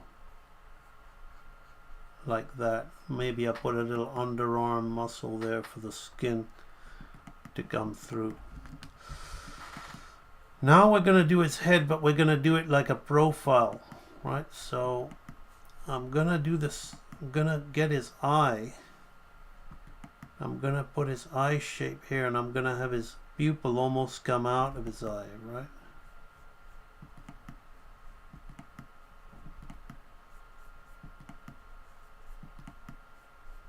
And I'm going to slightly lengthen that nose, right? So it's a little bit off, but it's okay, right? I'm gonna really put the bottom lip in, right? And that creates a nice negative space between here, right? That's what I'm thinking about, right? A negative space between here and here, right? And I'm gonna keep that eyebrow. So this is where the whole Picasso cubist aspect, right, of design sensibility comes in. And I'm going to make his eyebrows bigger, right, as his head and I'm going to gain mass in this portion deliberately, okay? This is where the people trying to keep volume lose it, and the art of cartoon drawing has been lost to the technician minded. So his ear is going to come in a bit, right? That's it. I may even make his ear a little bit bigger, right? Just to emphasize that point. Right, so I'll throw in some more stray hairs on the top, because a way of making the profile a little bit interesting from the 3/4, right? 3/4 and profile are not too different, right?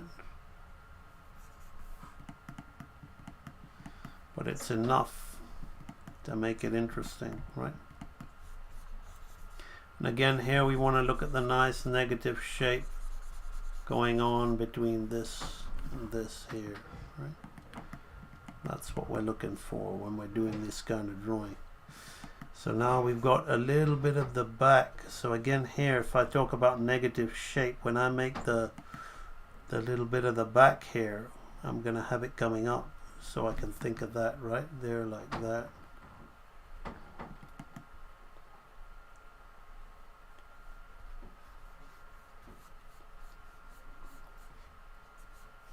I've got to be careful here, right?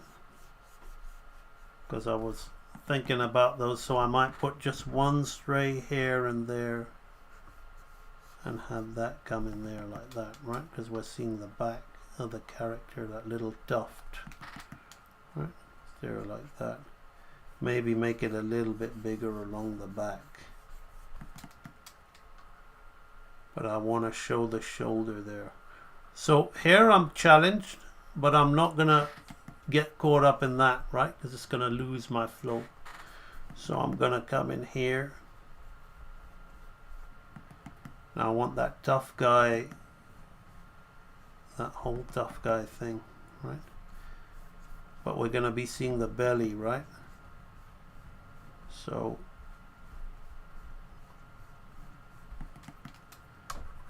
I'm gonna change this like this, because there's gonna be some squash and stretch at the bottom, right? Like this. So again,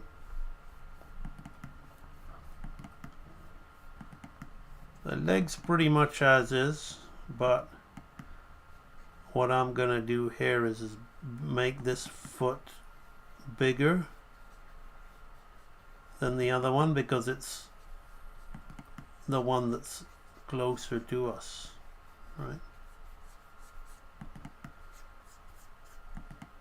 That. And I'm gonna put that offline there. So I really want to feel the join with the other leg and the twist in the body, right? I want that twist in the body. So by having this coming this way, right? Even though his leg is not going to be doing that, I'm going to do it for the time being, because I want that little bit of a twist in the body. We're going to show the outer foot like that. That's where I'm now going to put that on there, right? In there, right?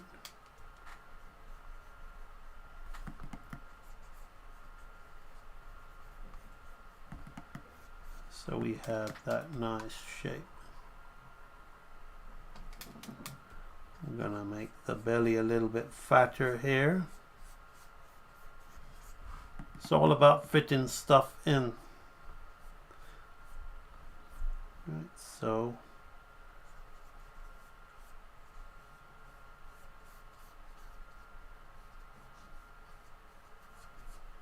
that'll be the shape on the back, like that. Got it. Perfect.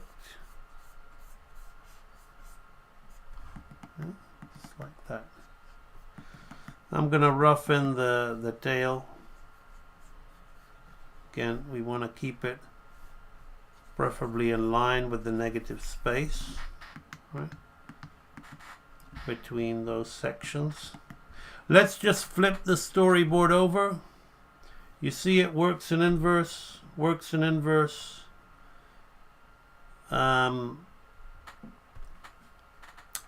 Not too much to worry about.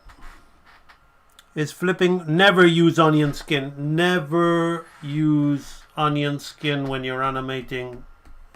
Use it as a very loose guide to see where your previous frame is to create an arc. Never use it. for animation. It's for in-betweening and really, you know, not even like it's not even ideal to use it for breakdowns, right? Just don't. If you wanna create animation that AI can't do, okay? Everybody's scared of AI at the moment because AI has exposed how average, mundane, and unskilled people in animation are today, and they are feeling inadequate. I'm not being mean, I'm just calling it like it is. What you're seeing here before you on the screen is a hand-drawn animation when people drew on paper and animation wasn't so cool and easy and accessible for everybody to do. The geeks and the nerds who spent all their time drawing did it, not tinkering about with computer shortcuts and colored tools and all this typical thing where they can half draw just one face and pull it around, and you know, they've had their time. AI can bust it out. Inadequate, feeling weak. Those type of people are the type of people that animate with symbols and shapes and 2D rigs. And if you're animating in the onion skin way, you're animating like a subpar, below average Joe, right? So, with the greatest of love, I'm imploring you, I'm begging you, if you want to be a good animator, if you want to be an okay animator, do not animate with the onion skin. Right. If you want to challenge me, ask yourself, can you draw and animate like me? Feel the feeling in your heart, your chest, and your stomach. Look at your drawing board and shut up.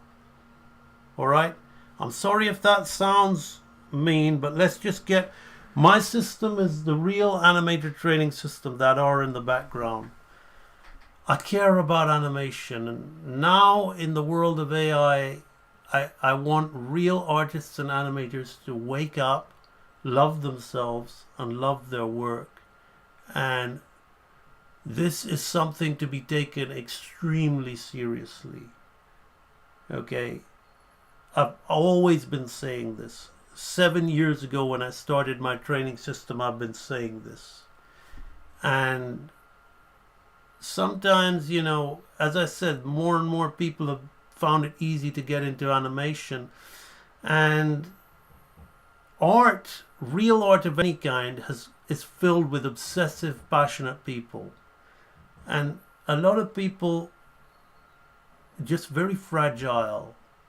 They've wanted to have a go, and they found that they can get away with things, and AI has exposed that they can't get away with things because it's the lowest entry-level thing that they've been doing.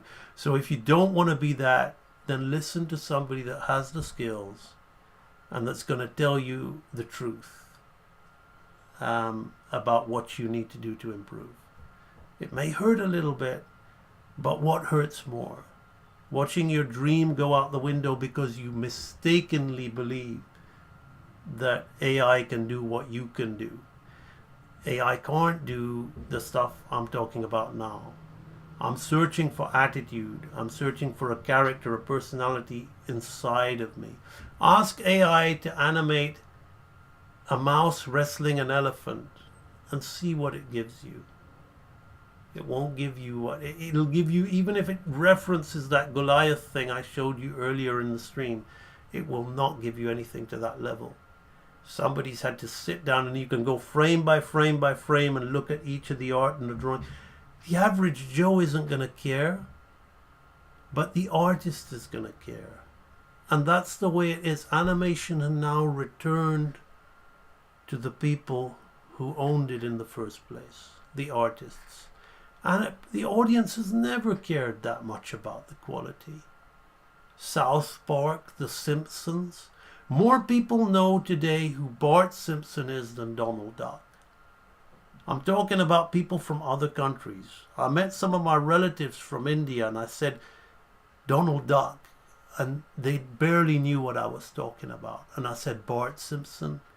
They knew immediately. I said, this is a dark day. for animation in terms of an art form. So maybe for audiences, but actually it's a dark day, but I take it back, because now we can look at cartoon art as real art. Those amongst us can look at cartoon art as real art and start focusing on real cartoon drawing, which has been lost. And that's what I'm trying to bring back in streams like this today. Okay, so these are the two contact positions, looking pretty good. So now I'm going to go into the pass positions. So before I do that, I'm going to get this layer here. How are we doing for time? 2 hours into the stream. And now I'm going to go and put in the pass positions. So let's get the passing position, which is this one here. Daydream Dragon, how are you? Something calming, comforting, listening to your voiceover. Thank you, Pifferpop. Some people find my voiceover to be extremely harsh, and that's that's quite refreshing to hear. That made my day. Okay, right. Now we're on the pass position, right? So I'm going to put the onion skin on, but only to see where the top and the bottoms of the character are, right? I'm now gonna do away with that, right? I'm just gonna watch the drawing change, right? So his foot is here. What I'm gonna do is I'm gonna get my friend here. I'm gonna paste him on all of these, right? So I've got my model with me, right? So it's almost like he's sitting down here, right? I want to keep it in that. I want to keep it in there, right? I'm going to look at that one there. Big. So that's the negative spaces being sorted out. Now I'm really going to be looking at the squash and stretch, because his pass position is like a down, right? It's like a down. Deliberately got him down in the pass position because I really want to push the up, right? Now I'm not going to expose the other foot in this, right? I'm gonna have that as the negative space. I'm liking what I've got in the pass position, all right? So his body's still pretty much down on the contact. Normally the pass position is high, but I really want to push the up. Notice how I'm creating a circle here. If his weight is here, then we need to have something like this, right? But the pass position, actually his weight will have leveled up a little bit. We want to push that weight on the down, so we're thinking about that, right? So let's level up his elbows. Now I'm gonna create a line here because I want his fist to be in line with his shoulder, right? Like that. And then we're gonna create the simple knuckle thing, right? Like that.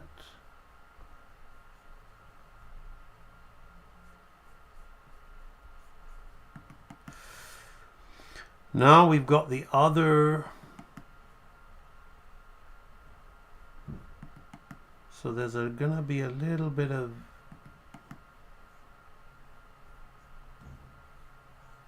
this going on, and we'll have to have a little bit of his belly coming through here.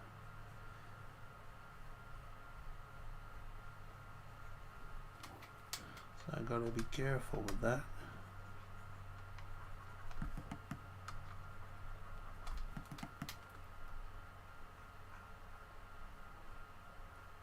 Like that.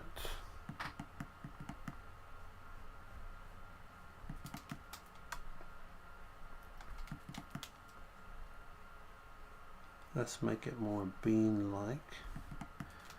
So if I take that away, then that looks odd now with his belly there. So I may change this leg a little bit, right?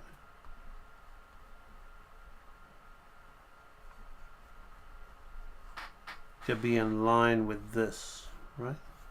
It's in line with that.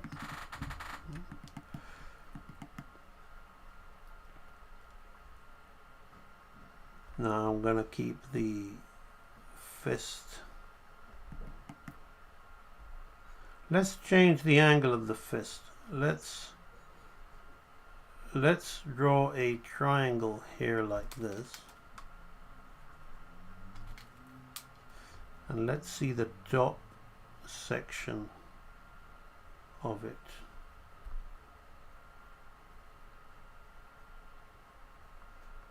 With the thumb here.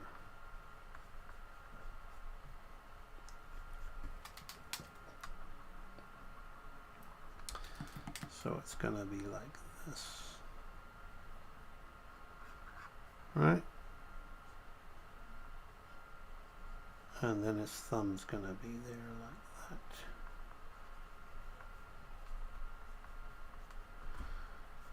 So there's a little bit of negative space here going in line with that. There we go. That feels about right. Now I will do that. I will put a little bit of a shape, just a shape here to get that. Now the tail should be reversing on itself. So I'm going to draw a line here like this. And I'm going to kind of have the tail just come in under there. Have that all lining up. It's a little bit, his head's going to keep him balanced. He's a little bit off balance here. Right, so we're going to be thinking about that. So I'm going to keep his head 3/4, right? And keep his head 3/4. I'm going to move his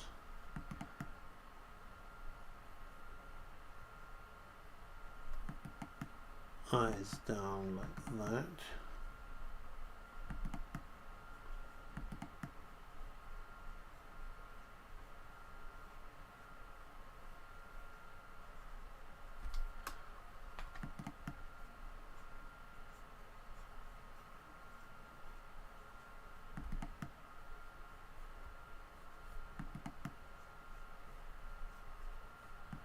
So we've got something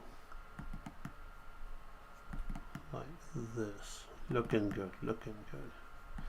I like that. We found that. Good stuff.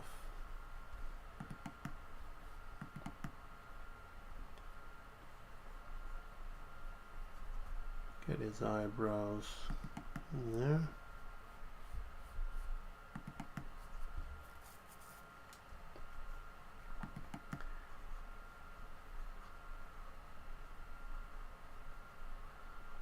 Still, ideally, he's not fully lined up the way I'd like him to be, but I'll live with it for the time being. Right? Now we want this thing over here like that. Right, so Let's delete that. What do the colors mean? The last color on your model was a different color. Doesn't matter, doesn't. I'm just drawing in blue because it'll show up on the screen.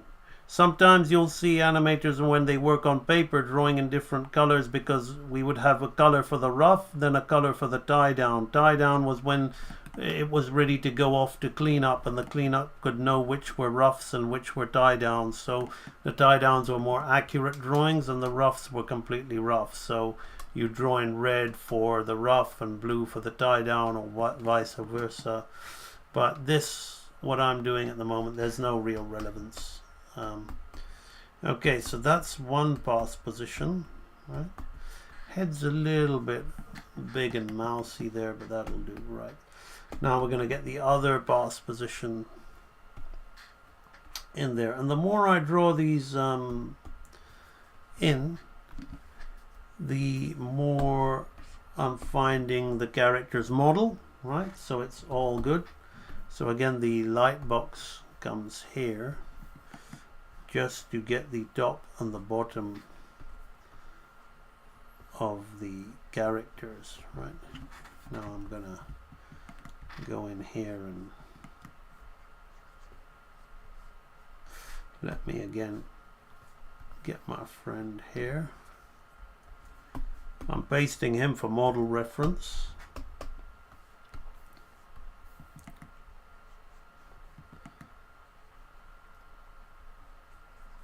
So we have this like this.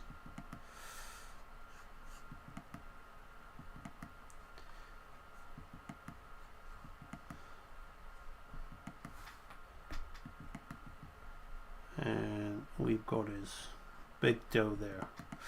Right, so I've really got him leaning forward on this one with his butt out, and I've got his arm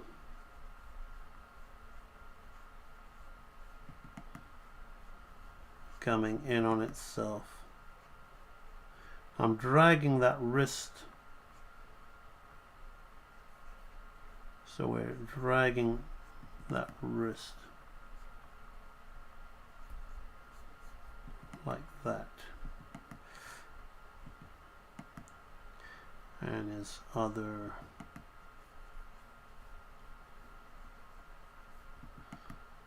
foot is coming through here. So here I'm gonna kind of put his nails and his foot through there like that. So all good stuff. This drawing was a lot better worked out than the previous one. So now I can do his back. See, it's slowly getting faster as we're gonna have the tail.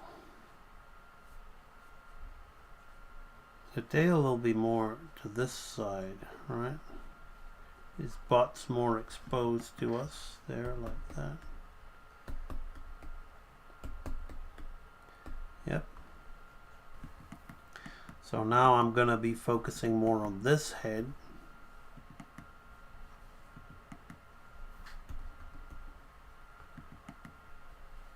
Which will be pretty much the same angle. I think I don't want to do too much with it. There's you can overcook something.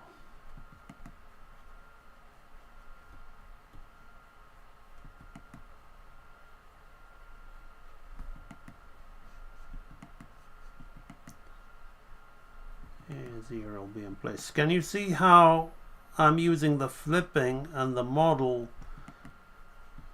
and the understanding of drawing to keep volume and to add the necessary changes to the drawings to stop it from being so dead, right? So you want to keep volume, but you don't want it to be dead, a dead rip-off. Right, that's good.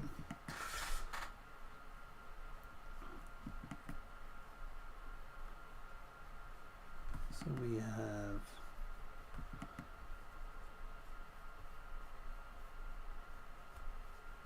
something like this.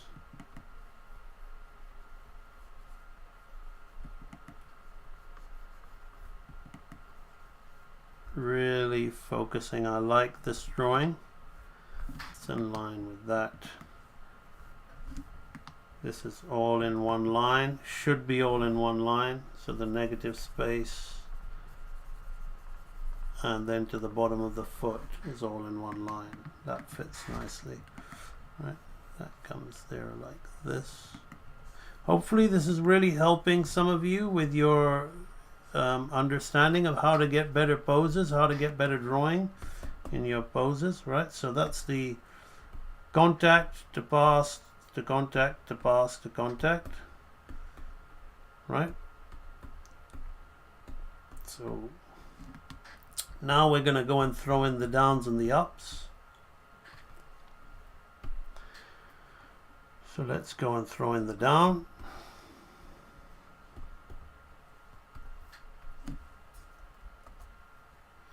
How are we doing? 2 hours 16 minutes.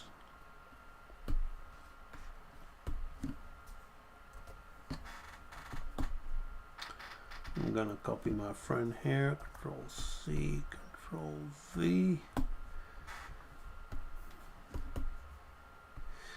What do we got in the comments?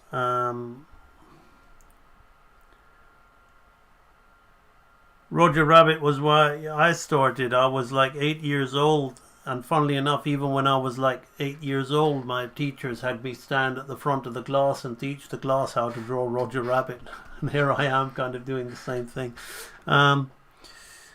I've had a hard time making myself change the forms of my character when animating. I'm not pushing myself enough. I don't want to go too far. Study, John Lounsbury. The negative space is also a tough one for me. Just do a lot of study. Get away from your own work and do a lot of study. An expert pianist would have to play Rachmaninoff. They would have to play Chopin. They may be wanting to write their own pieces, but they would have to study. And there's not enough study done in animation. So that's why I always say my course is the course to make you good enough to study the greats, right? You got to know the fundamentals to make good studies. And, you know, to assume you know the fundamentals, you're already like, to be a top athlete, you got to be super fit. You got to be elite fitness. So you have to be elite at the fundamentals for the studies that you do to really sink in. That's what it is. Alright, so I'm going to put on the light box here to get my space of this half. Right, and that's it. That's it.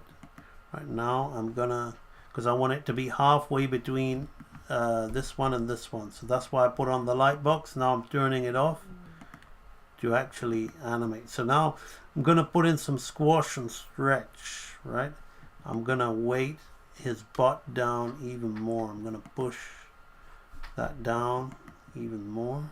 Right. I have to be careful when I look at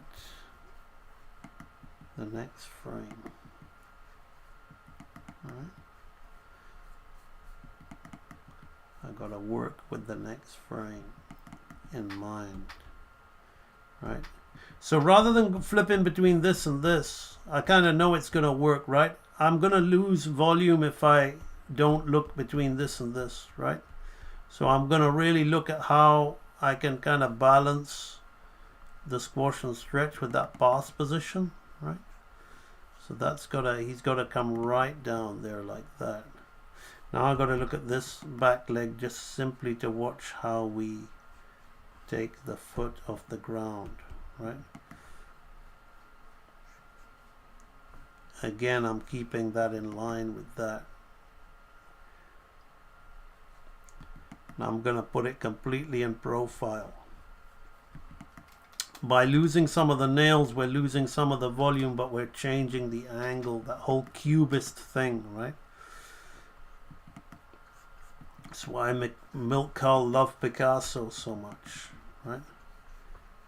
So many animators today who claim to hate Picasso, right? It's okay, you can hate Picasso. You don't have to like his work, but you owed so much to him because the guys who really pushed this medium really studied, were inspired by the whole 2D, 3D concept of the illusion of dimension in 2D space, right? So this is interesting because now we've got the weight here and we've got the weight here, right? So I'm gonna think about that. So this arm is delayed. As it's delayed, I'm gonna change the fist angle like that, right? So a little bit of rotation there. I'm gonna keep that. Get out. That works.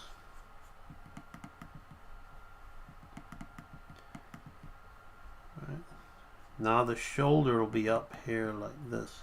So I want this to be in line with this, right? To really delay that, right? Now I'm gonna maybe straighten that fist up. Just sell that, emphasize that, right? What I'm sharing with you here is super advanced stuff, right? There are some animators out there that can do this, but instinctively, and they're not aware of it. They've just learned and they know how to drag and intuitively, but I've been religiously studying this stuff for years and really making it a science, right? That's nice. That's a really nice pose, right? Okay. So now we wanna, the tail is gonna be turning up on itself, so maybe we can start to fiddle around with that shape a little bit like that.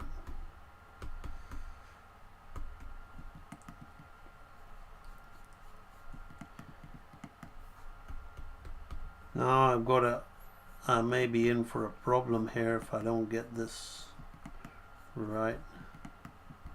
This hand is what I want, but it might be, I might have to obscure some of it with the head. So I don't want to telescope his neck, right? Now I'm really gonna play with the angle of his nose here, right? I don't want him going too down, right? His head's gone right down, but with his nose all the way up there, I'm keeping volume in some sense, right? With the squash and stretch, right? Let's look at the arc of the nose, right? Just going like this in a circle. It's good. Maybe we can put it on a half. So that's there, I can put it here, right? That's gonna arc like that there, right?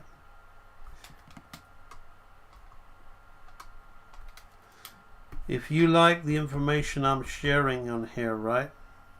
There's a link in the description. If you feel I've really helped you out with some of the things I've shared here, then consider giving me a donation. It'll be much appreciated. Right.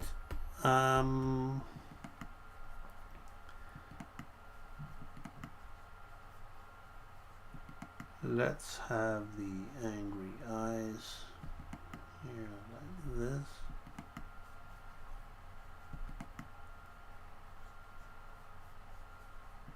Now I'm keeping his mouth, right, in line with his eyebrows. And that's that's helping me distribute the expression on his face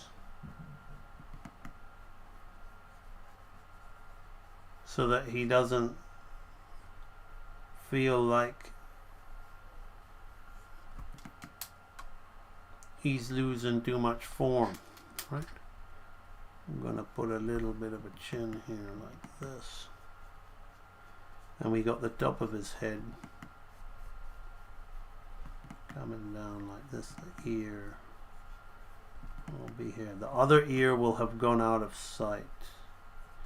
We'll see that other ear. We'll see something like that. Maybe his other lip will go around this way. Whiskers like that. How's that looking? Okay.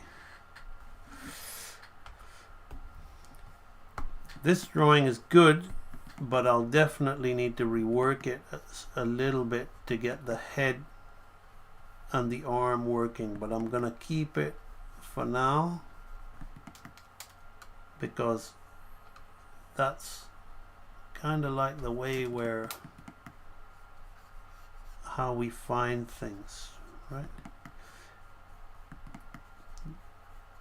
It always makes me laugh when people are too afraid to get things looking too rough, right? Sometimes you're building a house, right? When a house is being built, it looks like a big mass of debris, right? But then they've got a blueprint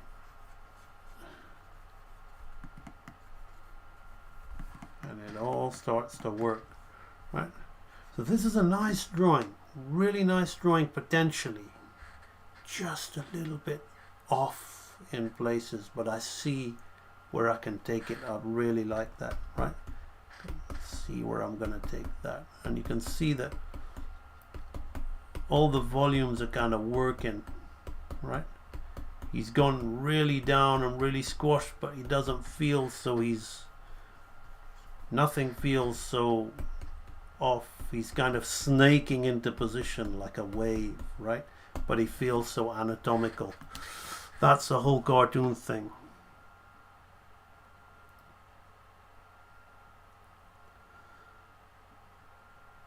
Is going back and forth from fundamentals and creativity healthy for progress? As long as you're aware that you've got to use fundamentals, right?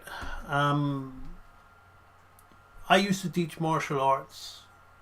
Everybody wanted to do jump spin kicks and somersaults and handstands and all those kind of things, but you need to have the flexibility and the strength. You'll have a go because you want to do it, but as long as you're aware that whatever you do is going to be crap, but have a go, explore while you're building the fundamentals, but don't get disheartened when you have a go and it's not right, because as long as you're aware that the fundamentals are there and you're just having a go to see you putting those fundamentals in place, you're building brain cells, you're building muscles as part of the process, and there's nothing wrong with it.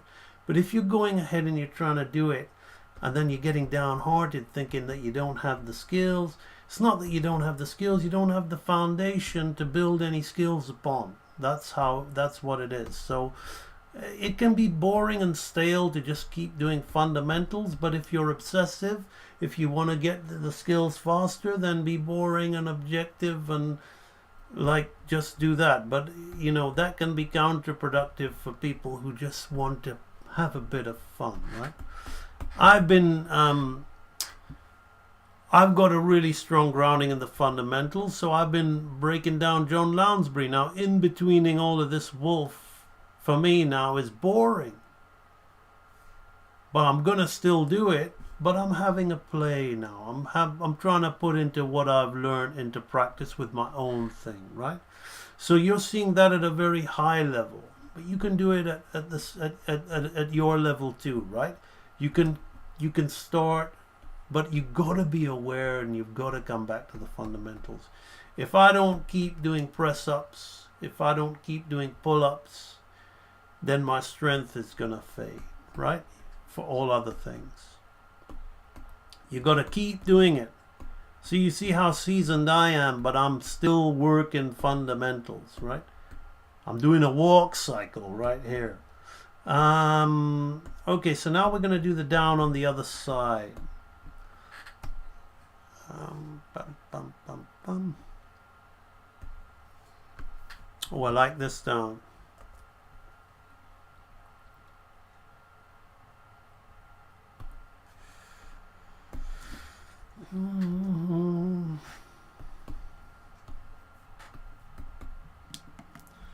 Okay, and I'm gonna take this guy here.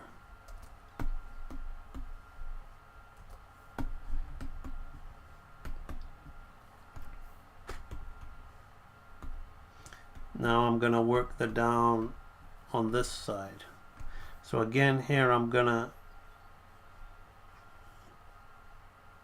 just figure out the halfway point. There we go. This down again is a lot more thought out than the previous one, because I've had a go, right, with the previous one. So I can, and then this is gonna be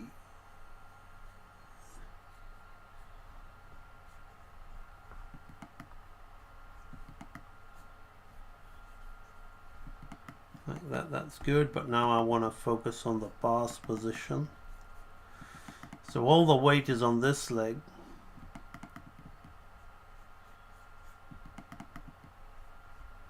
So there has to be a bit of a belly here as we're squashing and stretching. So if all the weight's on this, then this has to be down, right? This is a lot easier for me to do this one. Now I'm going to change the direction of the fur on his elbow, right? So that's a bit of follow through, overlap and drag. That's going to really help that. And I'm going to change the angle of the fist, right? So I'm going to put the knuckles dead straight, right? So we can feel that all going in that little space. So that's all going along that straight line there like that. Yeah, that works nice. Now this arm,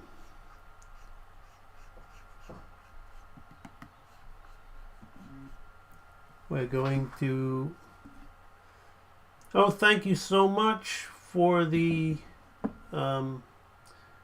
I don't know if somebody's bought a product or donated me. It just says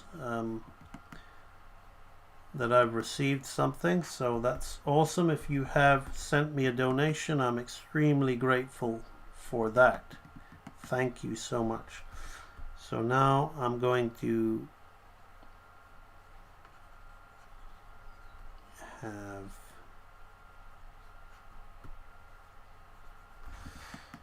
that. I will be talking about Real Animator Training Library soon, to give you a heads up. Bum, bum, bum, bum, bum. And we have another one, thank you. And also somebody has bought something from my website. Thank you very much. I'll go into that. And we have a donation as well. Thank you so much. All right.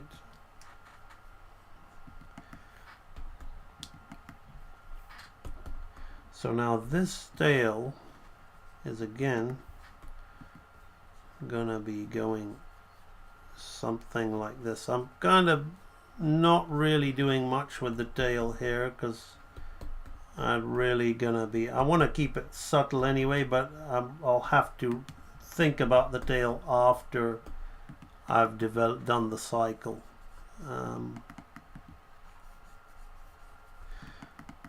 So that's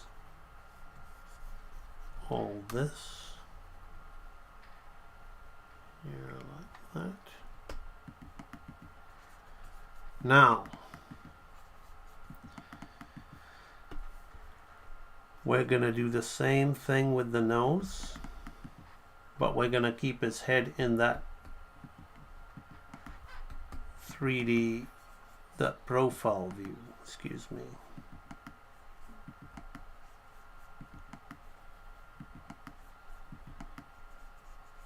So that's going to come straight down.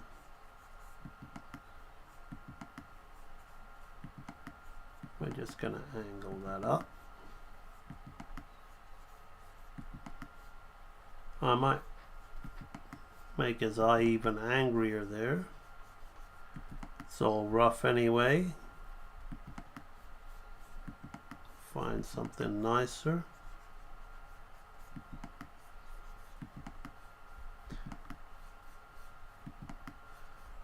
Put a little bit of drag on his hair and on his ear, but not too much. You don't want his ears to be too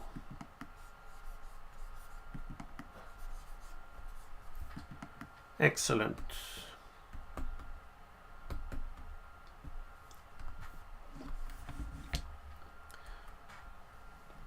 So the shapes on this side are a lot more thought out than they are on the other side.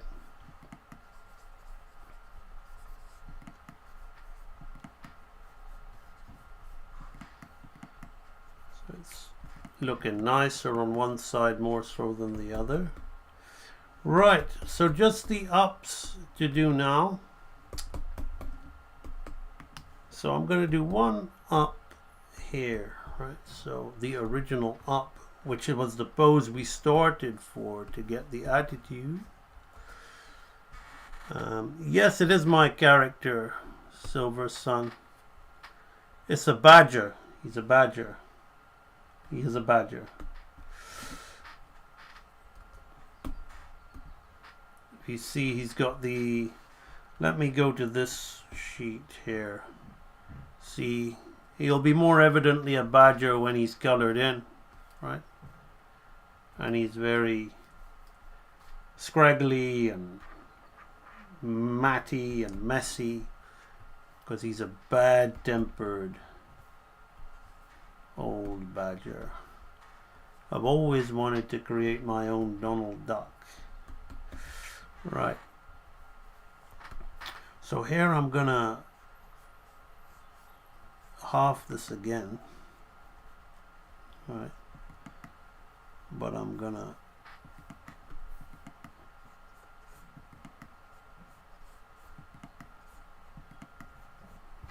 really think about going into the contact pose.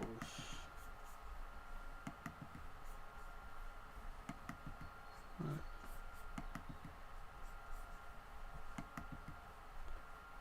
So the up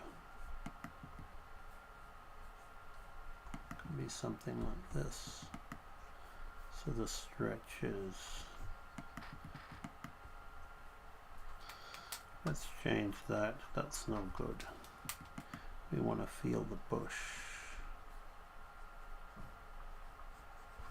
Like that. I feel there's a lot more up going on there, right?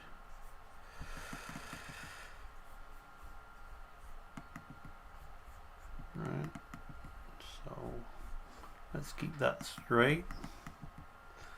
So we really feel the change in his shoulder.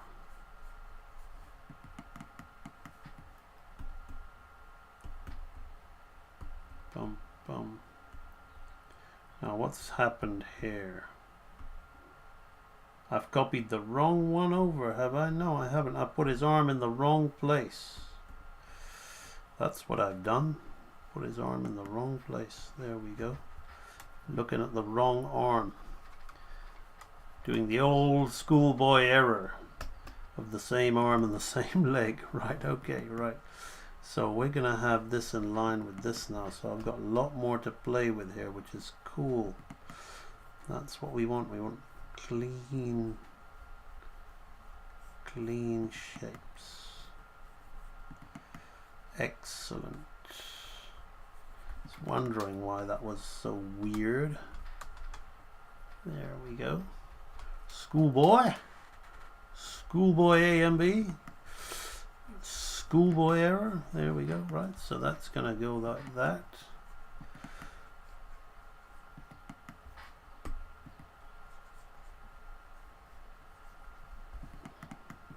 Excellent. That's what we want.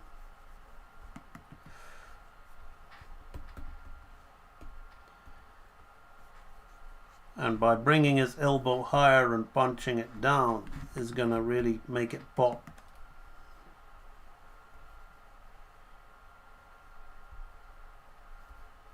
So maybe a little bit of the fist in there like that.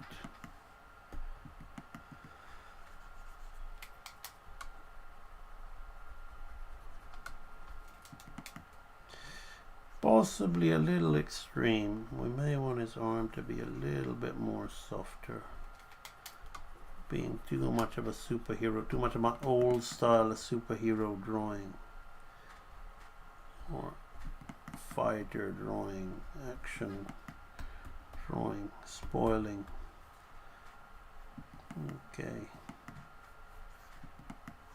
So this can be the tail, so I'm just roughing in my idea of the tail. Yeah, the tail's good. Yeah, I see that working. Yeah, all good stuff. The head. We're gonna have that head on a half coming up there. I actually wanted it to be low. Let's push it around. The arc is going in a circle. Let's push it around there. Have it there. Perfect. Okay.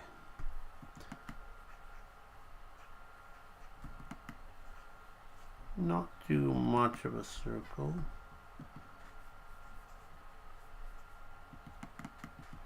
So more of a profile view.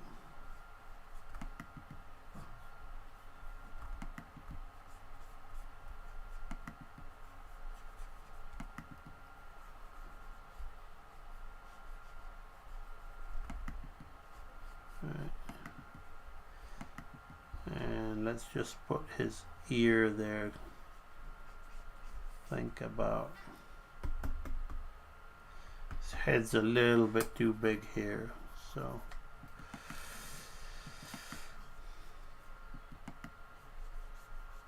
and as somebody pointed out, he's looking a bit wolf-like in this rough, but it's all good because we're finding the model, but we're also wanting the animation. Remember, drawing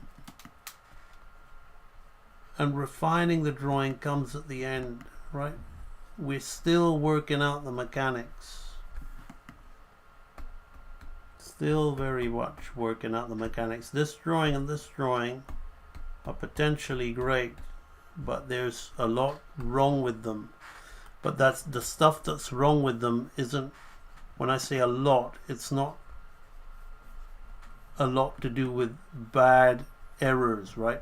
Just tweaking, model fixing, refining. We're trying to get everything like the negative space, the arcs, the animation all correct first, and the nice pretty refining is going to be easy, right? So when I say there's a lot wrong with it, see, I'd much rather have this swoop in his nose and draw him off model for a few frames and sort it out later, right? Let's just take a look at that before we do the other. Yeah, looking pretty good. Now one more to do. Then there's actually a couple more drawings to do, not just this up. I'm going to do this up, and then I'm going to do those fundamental breakdowns But then before I do those, I'm gonna talk about real animator training, because it's 2 hours 44 minutes in. So let's get the other up, which is this one.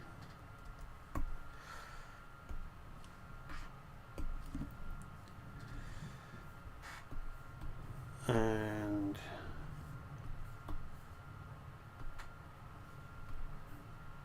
let's go and put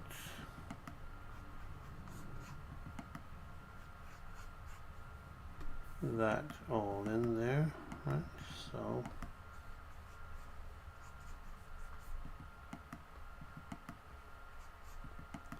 that's where his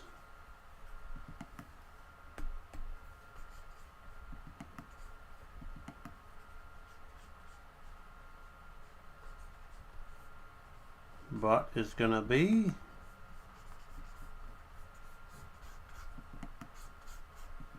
That.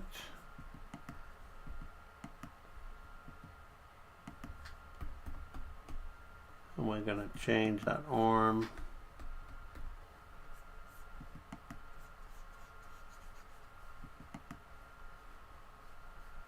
to here. Yeah.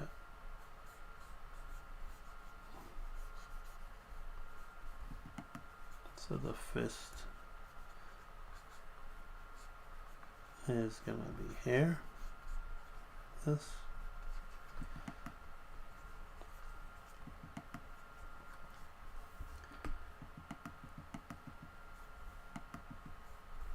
Gonna look at this line here to keep that all working. Although really, he needs to be more stretched higher than this. So what I can do is, I like what I've done with his body, but I haven't stretched his leg enough. That's the problem of what's going on with the ruff. We want this to be up, right?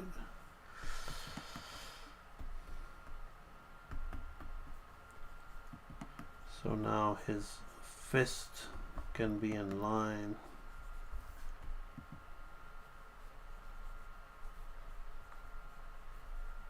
with his other arm. There we go. And we want this thing to be here like that.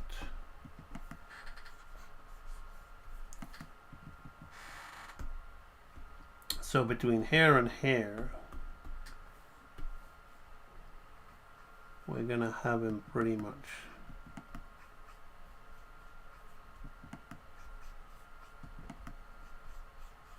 in betweening in, and I might have it on a favor. So the timing as he rotates his head is very different to on the other head, on the other side, right? So we're not mirroring it. We're not mirroring it at all. It's almost like a favor. So this is very different to the advanced walk cycle you do in the advanced archive with the dog, right? So hair is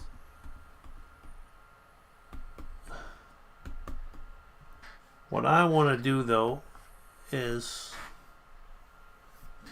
change that.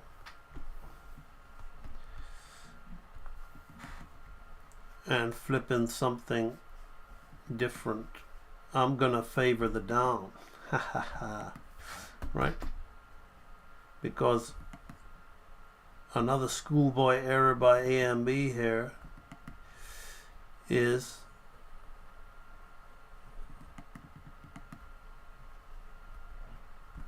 the overlapping action of the head. We want it to go down, right?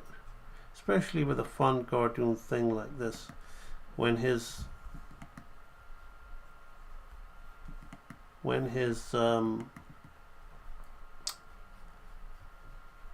Body's going up. We want his head to go down. Something I've been saying for years. That's good enough. Rough, but good enough. Right, so what are we doing on the tail here? Bum, bum, bum, bum. And the tail will just start to straighten itself out. Alright, that's pretty easy to draw that guy's head in and make it look nice. His nose will be there. Yeah, that's better. Right, there's a few more frames. There's 2 more frames that need to be done here. So I'm gonna delete these and I'm gonna have a quick look before we put in the extra breakdowns for the legs. Right, so that's the rough we started. Now we've started to put the model on the character, and the kick out of the legs is going to make the world of difference, and it's going to look really good. But before we do that, I'm going to talk about the stream's sponsor. So what you've been watching right now is a demonstration in hand-drawn 2D animation. But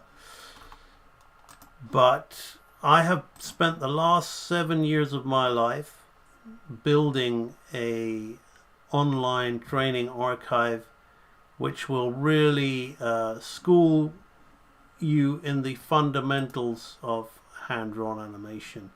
Because it's one thing being able to sit on a live stream and bust out a walk cycle like this and talk about characters and to tell you to study the masters and look at my very accurate, precise study of masterful animation. But in order to do that well, you really need to know fundamentals. So what I'm going to talk about is the Real Animator Training Library, but one aspect of it in particular, right? If you look at, if you go to ambaniimation.com and click Join the Real Animator Training Library, you'll be taken to this page, and there's all kinds of things here. Edutainment, we won't talk about today. We're just going to talk about the hardcore training, the real stuff for the real animator, right? So in these hardcore training archives, you can either buy them in bundles and save money, or you can buy them one archive as per your choice and play around, or if you just only have enough for one archive, you can work your way through them as you save. So each of these are step-by-step fundamental instructional material where you're literally here. You've been hanging out with me while I bust out an amazing walk cycle, right? Which has got all the goods, all of the stuff that makes it sing, that's lacking in today's animation. Super cartoony, super exaggerated, very illustrative, no stupid, naive shortcuts that AI can do, that you've just been filling in for AI, if you've been doing it that way.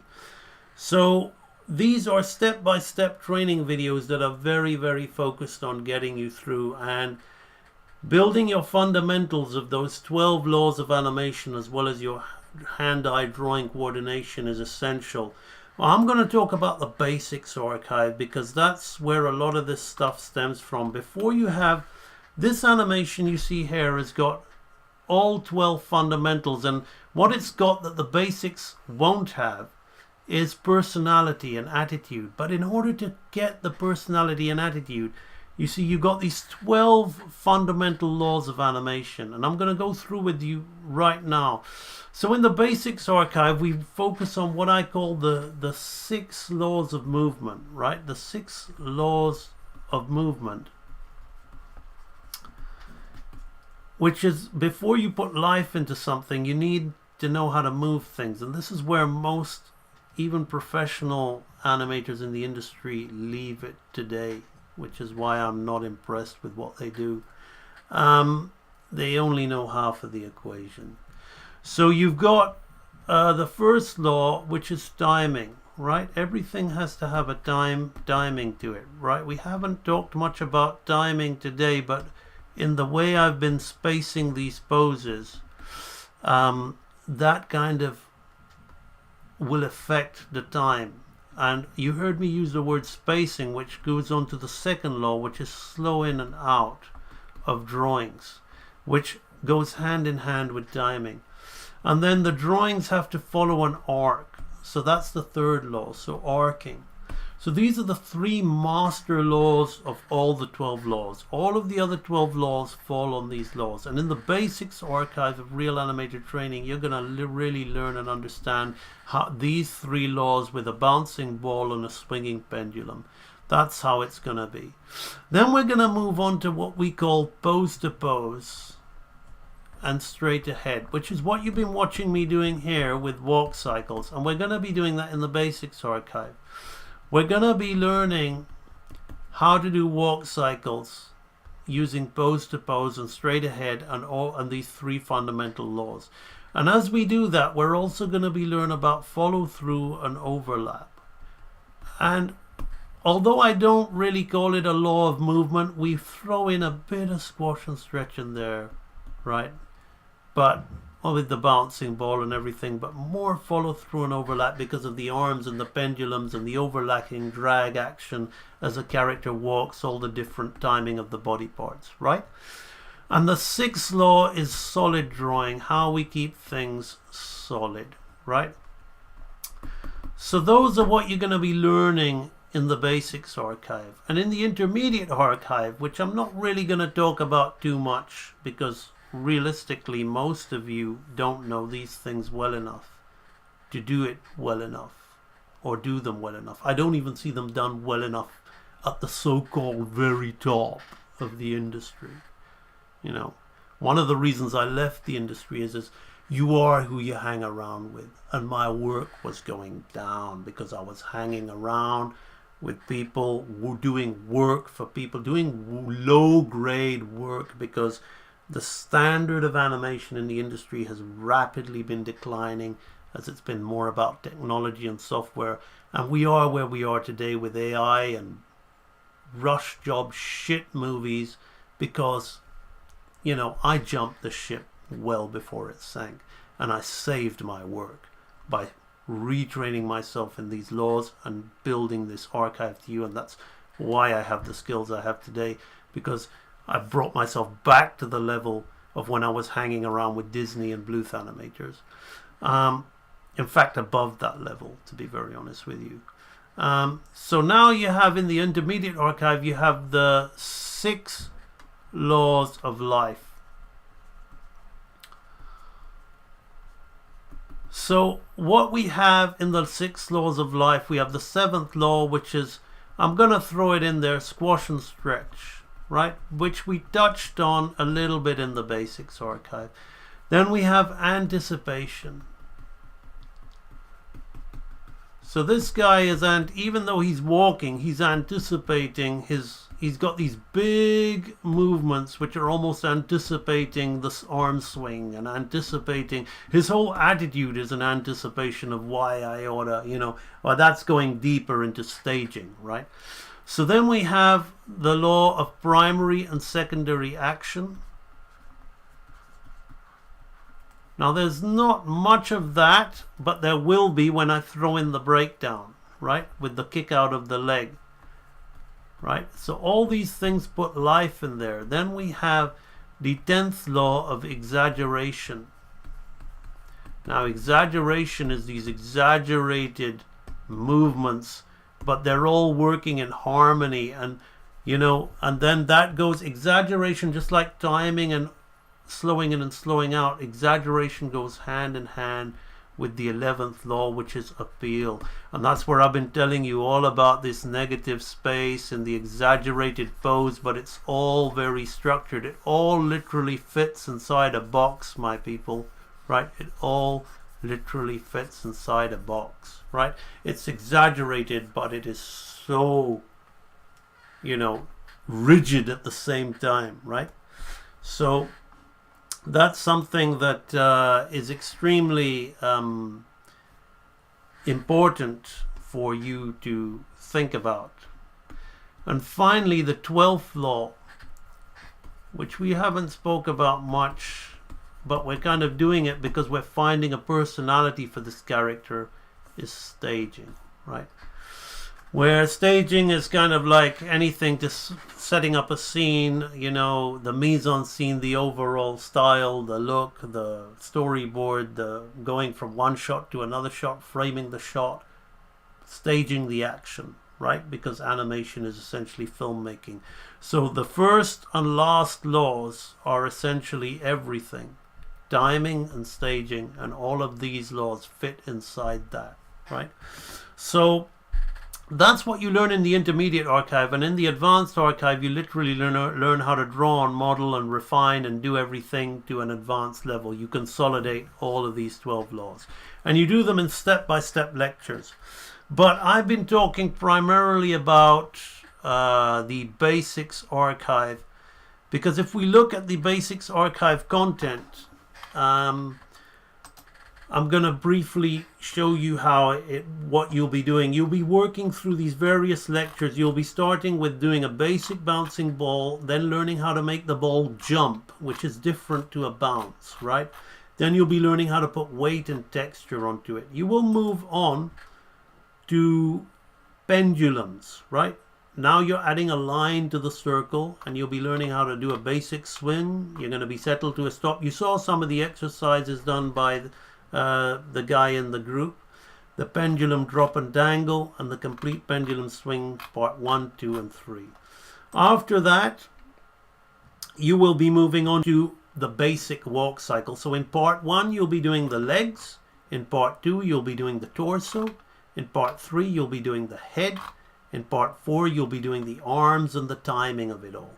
So you see, you're going to piece it together and understand the mechanics in a very detailed way to help. And then doing it once is not enough, so we're going to do it again. We're going to do what we call a standard walk cycle. So we're going to talk about added weight shifts and things, and more personality, little bit of personality in there, changing of the arcs, and we're going to change the timing a little bit. But again, 4 videos where you do the legs, the body, the arms, the head, and the timing.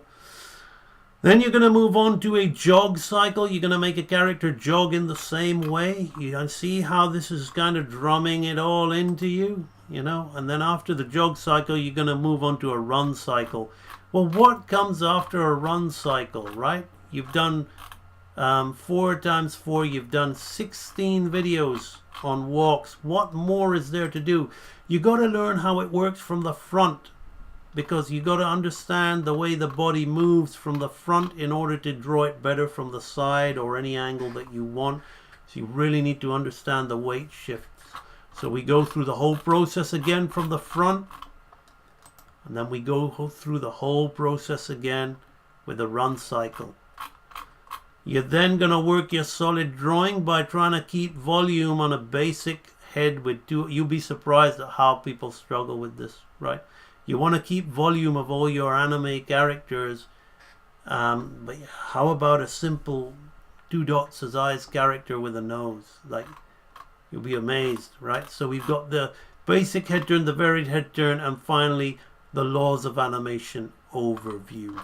So that's the basics archive. I'm not going to talk too much about the intermediate archive. If you're interested, head on over to ambanimation.com. If you head on over to Real Animator Training and watch the videos in there, which will give you detailed snippets and insights into what you'll be watching and doing in each archive. That is the world's best learning resource in the craft of animation. I have passionately been building it over the past 7 years. And those of you who've been following me have seen a vast improvement in my own skills as I've been doing it over the years. That's merely because I've been going over and over and over those fundamentals that I've been teaching you as I built this library. I was already a shit hot animator when I built it, but now I'm 10 times better than what I was. So if anything, that should prove to you that the things I teach actually work. Here's the test subject. You can also see the test subjects with the various members I've had in the past, the people in the chat, the people who are doing this, some of them who have gone on to get jobs, some of them who have gone on to do great work in their own right and have had lots of followers and become quite viral. So you know, it's all awesome. You can get to this level. It's not a dream, and I'm giving you the roadmap to do it with Real Animator Training Library. All right, so now before we wrap up this stream, I've got 2 more poses to do. Let me just check my OBS to see that everything's looking good. Yep. So I've got 2 more poses to do, which is the coming out of the ups. So I'm going to put one here and I'm going to put one here. And these are going to be kind of quick. And I'm going to kind of do them fresh, right? I don't really need my, we were working with a brush size 10. I don't really need, because they're breakdown. So notice how I've got the light box on for the breakdown, but only to map in where I want the straight up in-betweens, right? Because there's going to be some straight up in-betweening going on here, right? But I'm not going to really look at I'm not going to really look at it after that, because I want to, just one thing, going to map this out. I'm going to kick out the leg. This is what's going to do it, right? Got to also check the arc points, right? So the light box is good for checking arcs, but not for, that's it, right? I'm checking what I'm going to do with the arcs.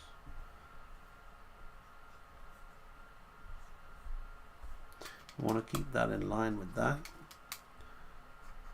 And we were doing that on thirds, right? That's it.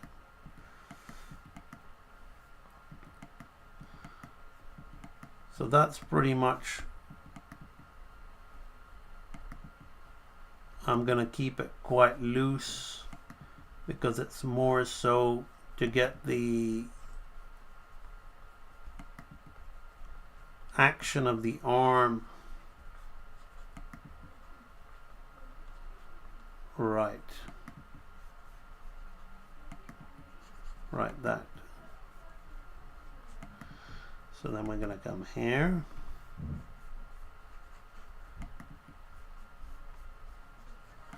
Now this is what it's all about, the kick out.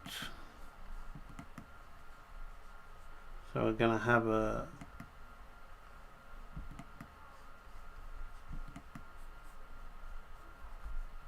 that's what we want. Boom. And we're going to put in the other hand here like this.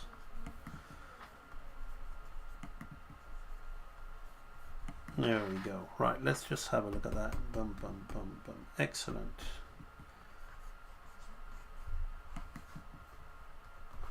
And we're going to do that on the other side. So again, I'm just going to half everything.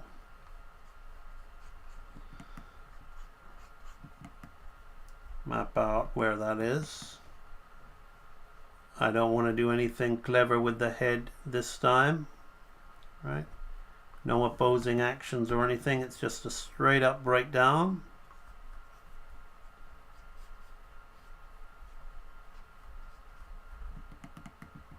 that.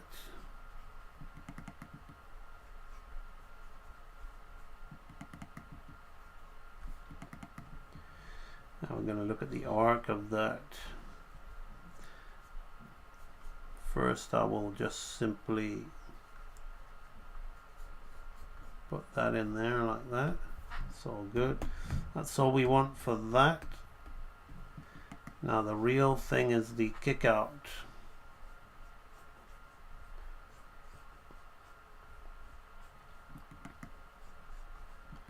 We really want to kick that foot out. That's going to make the world of difference. Now in line with that, we're going to have the fist.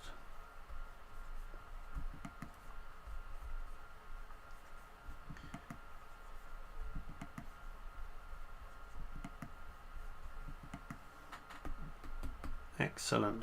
Now we'll just rough in the tails, just in between the tail. Right. Let's take a little look-see at this now. Right. Good. What I'm gonna do is I'm gonna copy those frames over so we can see that in action. It's hard to see it when we're just doing it like that. Edit, copy. Edit, paste, edit, paste, one more, edit, paste. Right, so I'm going to scrub along and we're going to look at the action going. There we go, right? So we've got a cycle that looks pretty badass, right? So once that's tied down and drawn in, that looks really full of life, and the fur and the hair is gonna bounce up and down like old school Jungle Book style animation. Once I've really finalized that head, the bobbing, swaying, arcing of that head is gonna be beautiful. The tail needs a little work, but it's kind of almost there, to be honest with you. It's a little bit kind of opening and closing like in too much of a controlled manner, so I may need to, I may change it a little bit. But it's the very simple thing to do. I'm really liking the arm punching, to be honest with you. It's I'm really happy with that because it looks like it would sit really nicely in a Donald Duck cartoon, and it's come purely from my own imagination of what I've wanted to do. Just like that, I've had a little play, and I think I found a really fun walk cycle with a really appealing character. So there's a lot of down and up going on there, and a lot of volume changing going on in there, but it's not really felt, because it's, as Milt said, it feels like the same piece of meat. That is something that is really, really nice cycle. When I'm going to tidy that up, I'm going to put it on once, and I'll share it on social media when it's done. I think it looks really awesome. Yeah, he looks like he really wants to put up a fight. I'm thinking of having him doing another test of him on a live stream where he face palms and drags and his nose vibrates up. A lot of those classic Donald Duck cartoons, the gags are all about personality, things we can relate to. So I'm going to be doing a few more tests. Let's have a little look at the comments just before I go.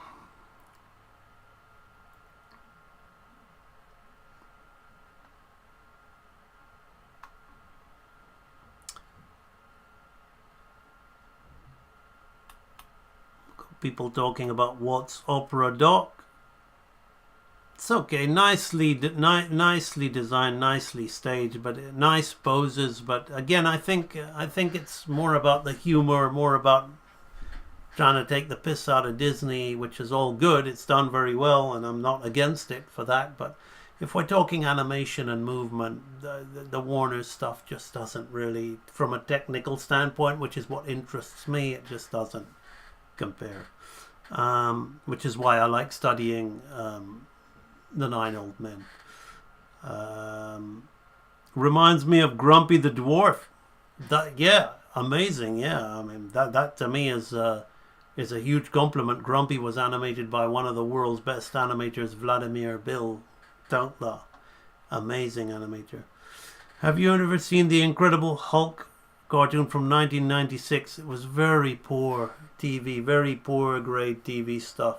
I know what you're talking about. I preferred, that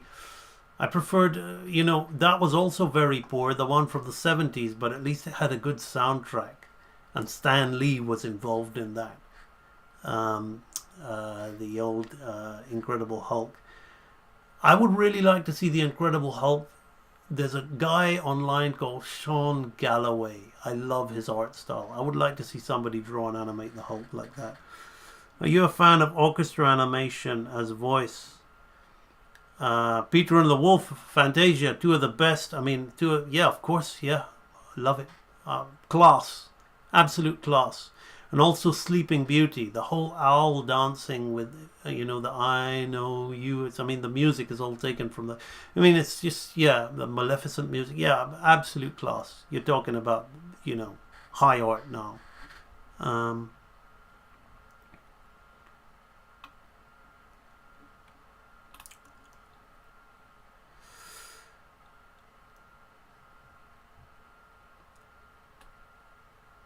Could you sometimes do a stream about character idle animation, like standing in a cool pose with subtle movement like breathing and blinking? Yeah, what you really need to do with idle animation is thinking about weight shifting, or even if there's not going to be much of a weight shift, like hip line, shoulder line. So you don't have to go from one extreme shoulder to the other, right? You could just straighten up, and as you straighten up, the head straighten up like that. So even if a character's like that, just straightens like. But then obviously there has to be exaggeration, because that's what makes animation. If you start trying to be too real, I know some people want to do it. AI is here, and AI just goes over real people anyway and puts an animated filter on it. So we want to celebrate our medium, folks. I'm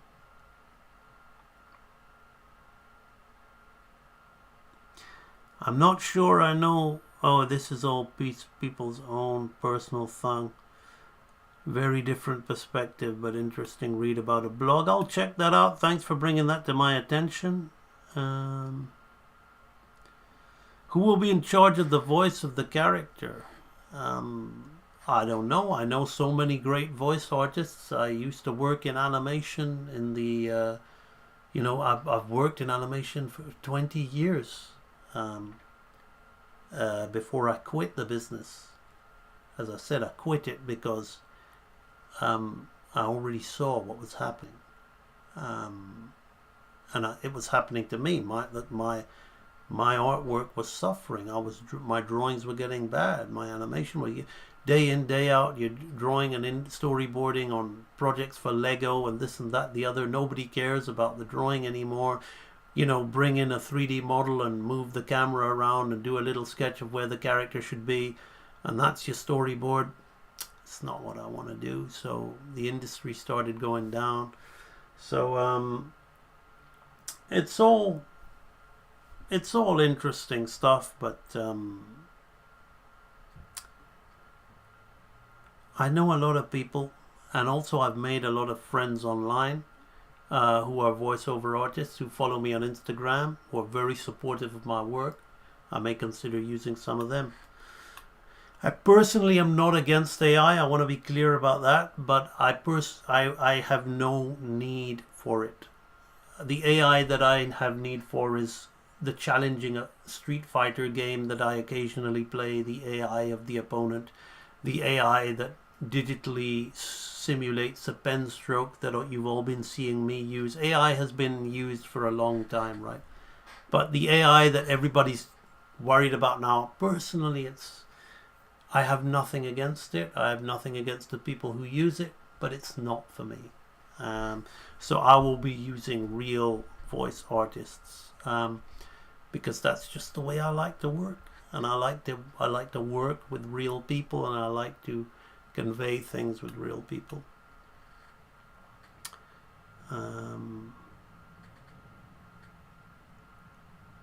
Thank you, Nathaniel. How long did it take to figure out the Badger's design? Not very long at all, to be very honest with you. Because I've been working a lot with the John Lounsbury stuff, I'll give you a little insight into what I did to design this Badger. So I wanted him to be like a classic cartoon short character, but not exactly the same. So you've got characters like Donald Duck, right? Who I know how to draw anyway, right? So you've got characters like Donald Duck, and you've got characters like Mickey Mouse, right? So I kind of know how to draw these guys anyway, right? So I wanted them to have that feel. But then obviously I've been studying John Lounsbury, and I've been looking at really, it's funny because I thought this is a Disney Crash Bandicoot, this mouse character that I was studying. What I found so interesting about him was how basic he was, right? How basic he was, but how expressive the movement was with him, right? So you had this awesome character that had this real, just all he was about was just really cool poses, right?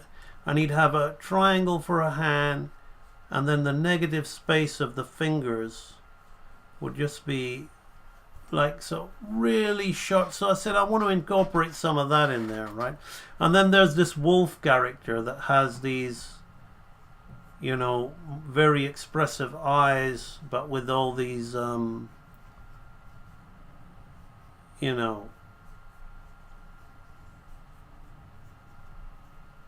these eyebrows, which again are in a lot of John Lounsbury milk cow style characters. But then he's got all these, he's slightly more feature, so he's got all these additional things, but it's what he's got is very much what the mouse has, right? Very much what the mouse has, where it all kind of comes off the side.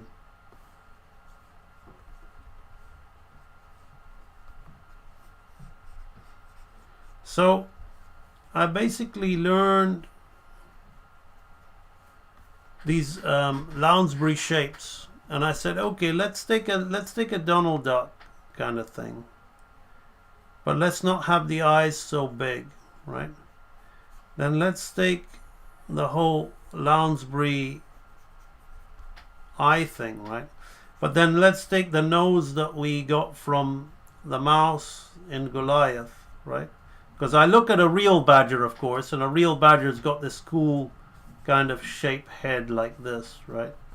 With all these markings, right? So I look at a real badger, of course, that's the main thing. I forgot that Friar Tuck in Robin Hood was a badger, right? Doesn't really look like one, but so then I take, let's just create a new expression with him, right? So I take the mouse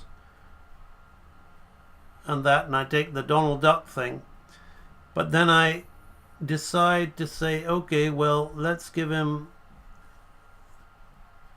badger ears and that sort of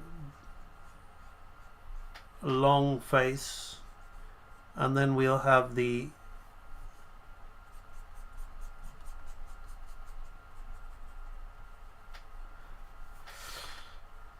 and then I look at the badgers. I originally wanted him to be like a 1950s, so if you look here at these sketches I did,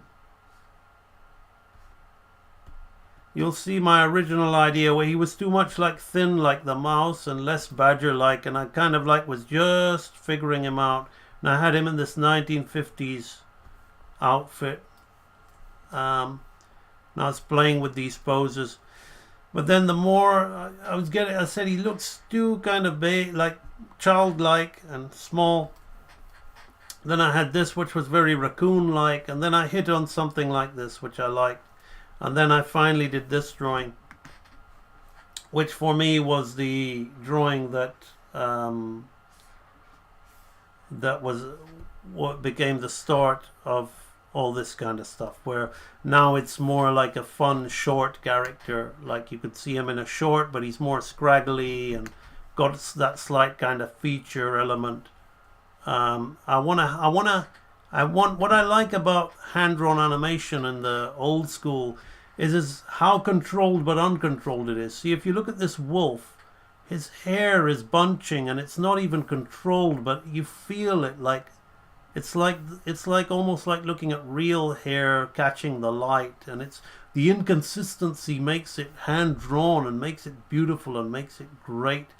And I want to throw that into this stuff. This is a little too rough, but when I tidy this up, I tell you, this is gonna be the bomb, and it's gonna have that inconsistency. So you can see how it was fairly quick, and I was kind of doing it alongside my Lounsbury studies to implement the things that I've learned from doing that piece of work. So that's essentially how I came about with the badger design. I don't need a break for. It's nice of you to say that you've been here for 2 hours. Do you even take a minute break? I love what I do. Potato, I guess. What a name. What a name. I like that name. That made me smile. I love what I do to the extent that I have been at my desk for 4.5 hours on some of these streams, and if I wasn't streaming, I'd probably be on my desk for 6 hours. My wife will tell me, eat something. I love working out, so thankfully I don't, I have got an arched neck. I've got a hump on my neck in spite of my fitness and the fact that I can do 20 pull-ups and all that sort of stuff that if you sit down like this, it's not healthy. But the reason I don't look like a potato is I guess that I like working out, but I'm addicted to this. So 2 hours, I'm just getting warmed up. I wouldn't need a break for 2 hours.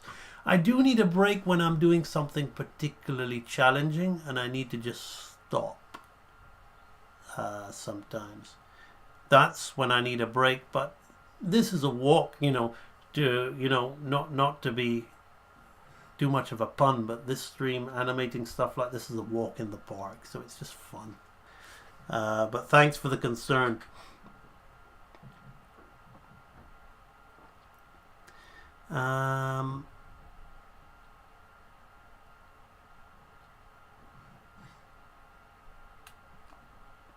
Happy Easter to you. Thank you, Nathaniel Thompson. Hopefully, if you're impressed by the fact that I've done all this in 2 hours, I'm encouraging you. What I do is you like to use my example with the Real Animator training system to encourage you to embrace your own excellence, to show you that you can produce a lot on your own and you can make great work on your own. And in the world of AI, it's actually a great time, because while a lot of people are looking to do stuff so fast, to put more content out in the vein that hope that they'll be recognized as somebody, you'll be sitting there and really, putting your passion into something you love, and you'll be doing it effectively and you'll be doing it fast. But you won't be so concerned with doing it fast. You'll just be doing it. By the time you realize, I did it pretty fast, you'll realize that you were having too much fun. and you master those principles, you master the fundamentals. Even when I was in the industry, even when I was like maybe 5 years in the industry, to do a walk cycle like this, it would have been beyond me. And you're saying I've done it here in 2 hours. That's just the way it is when you learn fundamentals. So there are people who are in the industry, I'll give them a year and they still wouldn't be able to recreate a walk cycle as good as what I've done. So time is relative, and it's more about what you know and how you implement it. So one of the things that I'm really enjoying as I'm getting older and more experienced is just experiencing mastery. And all mastery is when you've done something sustained over and over repetitively for a sustained period of time, like maybe 10, 20, 30 years, you truly enjoy what you have. And it's not like I'm trying to say that it'll take you 10, 20, 30 years to get to this level. I've tried to condense it for you in my training system, but at the same time, you can't expect to not do it within I would say to get to an extremely high master standard, you're going to be looking at 10 years. To get to a very good standard, which is better than most people, it can be done in 5 years. To get to an outstanding standard, it can be done in 3 years. But the kind of thing that I'm talking about, like, is a really seasoned veteran person who's just, it's like breathing air. That's over a long sustained period of time. But it's possible within 3 years to become exceptionally good and to be able to be quite fast. And I've tried to condense that for you as in the best way I know how with my training system, and also doing the training system, but also watching things like these streams and keeping an eye on what I'm doing to improve myself. Once I have those fundamentals, what do? I go and I look at the 9 old men.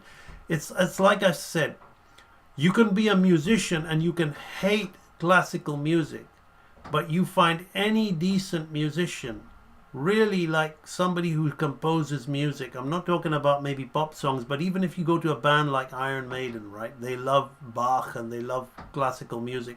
So my daughter's studying a degree and she's in her 3rd year of music, and she's around obsessive pianists and they're obsessing over Rachmaninoff.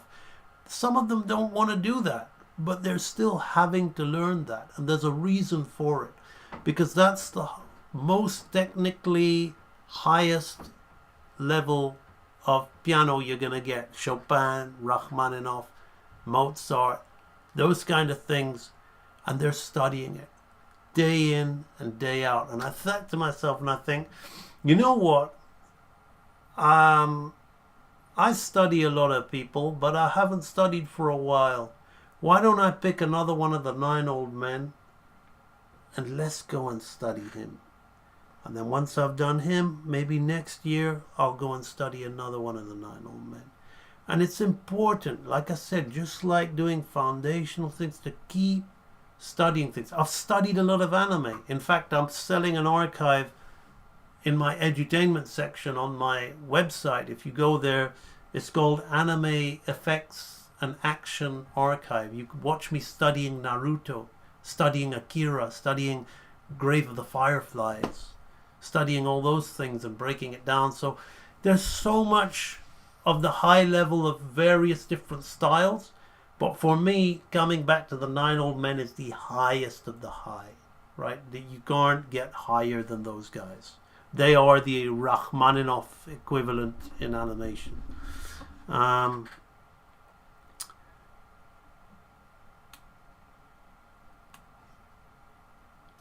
Okay, so now we're going back to the beginning of the chat, where I think I've also seen a lot of these comments. Do you have in your library analysis of different animators? Not of different animators, but if you go to my... Let me quickly show you before I go, since this is a question. I didn't talk about the edutainment archives, but I may as well talk about... show you a quick look. So if you go to the edutainment archives, which are more like today's stream, which is edutainment rather than hardcore training, right? So I don't pull the wool over your eyes. So in the animation breakdowns archive, right? Excuse me. This website actually needs to be updated. There's 4 updates I've seen, so I'm gonna have to update it when I come offline. So if we look at this, we go to Disney Squirrels part 1, 2, and 3. So you watch me breaking down and studying those. And this is something like £45, this archive, right? So it's less than a pair of sneakers. You can watch all this. You can watch me breaking down the Thundercats intro, just a small portion of that. You can watch me breaking down Yosemite Sam, studying him. You can watch me studying Cliff Nordberg's fight in Robin Hood. You can watch me studying and learning Glenn Keane's Willie the Giant. You can watch me... That one might be free on YouTube. 1 or 2 of these are free on YouTube. You can watch me studying the sword fight from Ninja Scroll. So some anime in there. The elephant walk cycle in the Jungle Book. The rooster walk in the Robin Hood. Robin Hood himself. You could tell I like Robin Hood. Roger Rabbit. This one's free on YouTube as well. You can watch that, I think. Roger from 101 Dalmatians. An anime run cycle.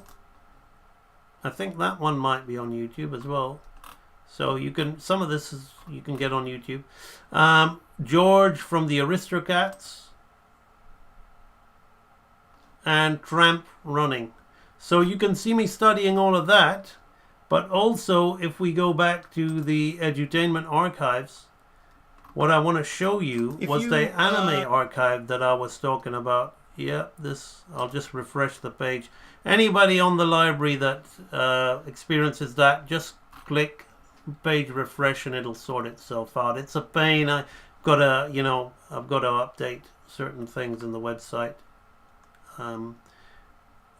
So in the edutainment archive, you have anime Sakuga actions and effects breakdown. So we go in there. So you can see me studying this fight scene from Naruto, part 1, part 2, part 3, part 4, right? Part 5, part 6, part 7, part 8. So a lot about this fight has been broken down, right? Part 9, part 10, part 11. So that's all the fight. 11 videos you see of the fight. Then you see me studying water, like a guy swimming from anime. Water filling a glass. Water shooting out. Fire, Calcifer. Grave of the Fireflies. Something, I forgot what this was called. Some guy doing breakdancing with fire. A fire demon. All anime stuff. Smoke effects from Akira, right? Explosions from Akira. So there's a lot of stuff in there. So while I'm not necessarily talking so much about the animators, I'm talking about the you watch me basically breaking down and analyzing their work in those archives. Like a Daisy reminds me a little of the movie Cats Don't Dance. I hope you also find that one a decent look. I'm not a fan, I'm afraid. Not a fan, but thanks. Not a fan, not too much of a fan. It reminds me too much of Tiny Toon Adventures and Animaniacs. I think the 90s guys lost it when it came to cartooning, that kind of stuff. If you watch the old Donald Duck shorts and the old, like the ones that were before the 60s, we're talking about like the 30s and 40s, the volumes and the drawing was a bit iffy in them, to be honest with you, but the cartoon timing, the cartoon acting was out of this world. They tightened him up a little bit in the 50s, but the 90s stuff is just too construction heavy, too formulaic, too construction, less.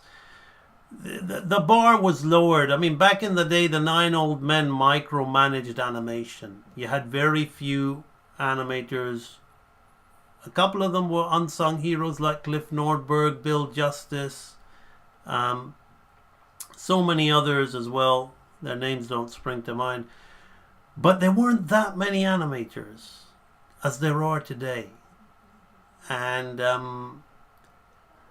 that stuff was very micromanaged, and a lot of people thought the 9 Old Men were just hogging work for themselves. But as I've gotten older, and I used to be a real fanboy, I've said it before, I've told the story, I've showed you the signed Andreas Deja drawing, and I used to think that they were better, the Renaissance guys were better than the 9 Old Men. Oh, it's such an embarrassment to say that, but it's a rite of passage. It's like,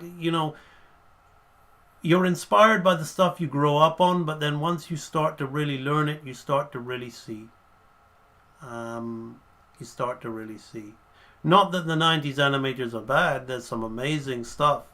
I mean, amazing movies, amazing stuff in movies like Prince of Egypt with James Baxter, Christophe Saran, Sergio Pablos, Glenn Keane, Andres Deja, Mark Henn, Ken Duncan, so many great animators. But Eric Goldberg is the one cartoon guy who gets it right.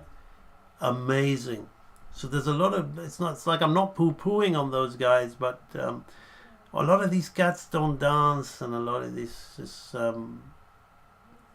it's just nice poses, nice drawings, nice printouts for t-shirts, but when it moves, it's just okay. The Incredible Hulk series was awful animation, my friend. I don't mean to speak ill of something that you might like, but that was just standard TV fare where it was laid out in America. They did the planned drawings in America and sent abroad to be shoved out with simple dope sheets moved from A to B, and just TV, very low grade TV stuff. Very, very poor. Incredible Hulk is an amazing drawing, an amazing comic book, and somebody one day should do him justice, in my opinion. But sadly, in the hand-drawn sense, I did like the Ang Lee movie because it was more Freudian and psychological. But a lot of comic book fans would probably hate it for that, but I'm not a comic book fan, so... So again, from TV animation, 90s TV animation is particularly bad. Nicely drawn and designed, but just farmed out. I mean, I love it. I mean, I grew up on 80s TV animation. The intros were amazing, but the stuff hardly moved, and it was just mouth shapes and hand gestures, right? But it's mass produced. Very, it's like a moving comic book. The layouts, the designs, the drawings are good, but the animation is very weak. And then when that stuff goes abroad to be turned out like a factory by exploited, overpaid, underpaid, overworked animators, they're gonna rush stuff out and have ill-drawn, off-model characters. So that's TV. That's TV. That's why, that's why I like to keep things real with the R in the background. I understand, being on social media, I've learned about all the different cliques, and there's this whole crowd of people that obsess over Animaniacs and Tiny Toons and think it's great animation and drawing, but those guys are really amateur themselves, and if they really learned how to animate and draw properly, they'd probably realize just how poorly drawn and animated those shows are. But that's what I'm here for. I'm here to help those who are enlightened and wanting to improve their skills reach even higher levels.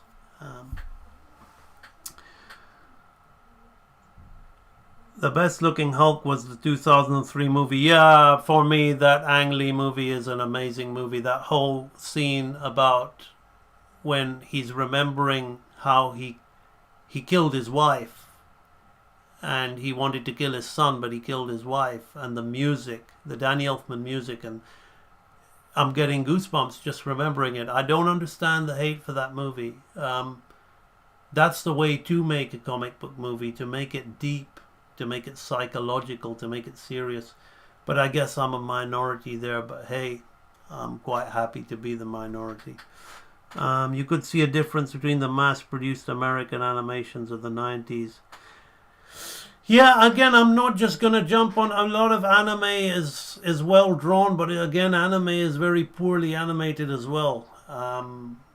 They don't even worry. The characters don't act because they don't record the dialogue. They don't even think about the performances. They just grow and shrink mouth shapes, and a lot of people just like to see the fast-moving fight scenes, which is like a camera jerk here and there, where you just quickly favor into strongly drawn poses, and you go, "Whoa, that's amazing!" But how many times are you going to do the same trick? I mean, it is good, but again, I'm not that impressed with. There are some amazing anime, Steam Boy, Akira, Ghost in the Shell, Laputa Castle in the Sky, Princess Mononoke, Metropolis. My God, nobody talks about Metropolis.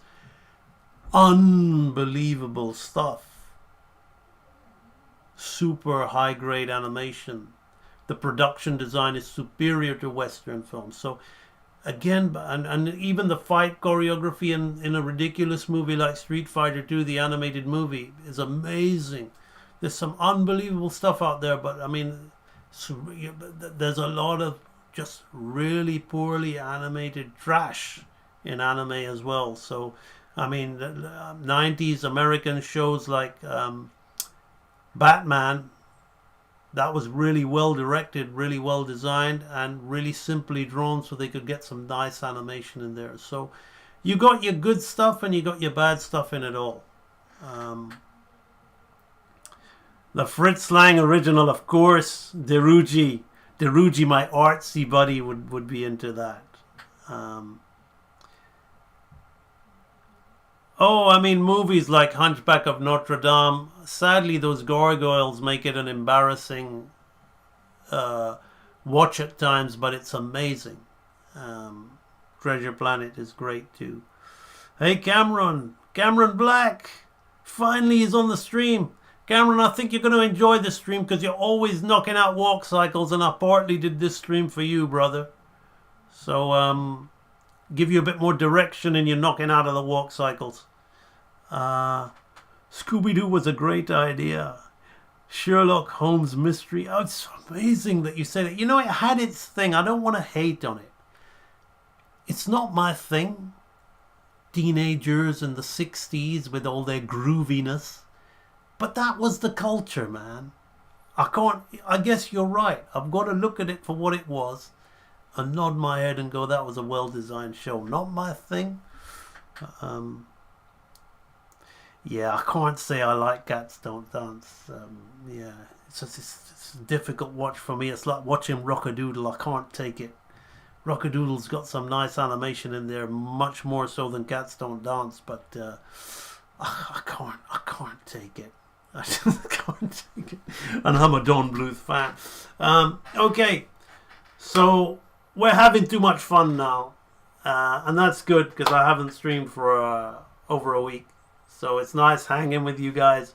And I'm gonna I'll probably end up doing another stream with this Badger character and find some more personality tests with him. And I'll see you all on the next live stream. As ever, people, keep it real. For those who are about to draw, I salute you. Paper is always king. Do your work, not just your work and no more, but that little bit more for the lavishing's sake, that little bit more that's worth all the rest. And if you doubt as you must, and if you suffer as you must, do your work. Put your heart into it and the skies will clear, and then from your very doubt and your very suffering will be born the supreme joy of life. Thank you, people. I'll see you all on the next live stream.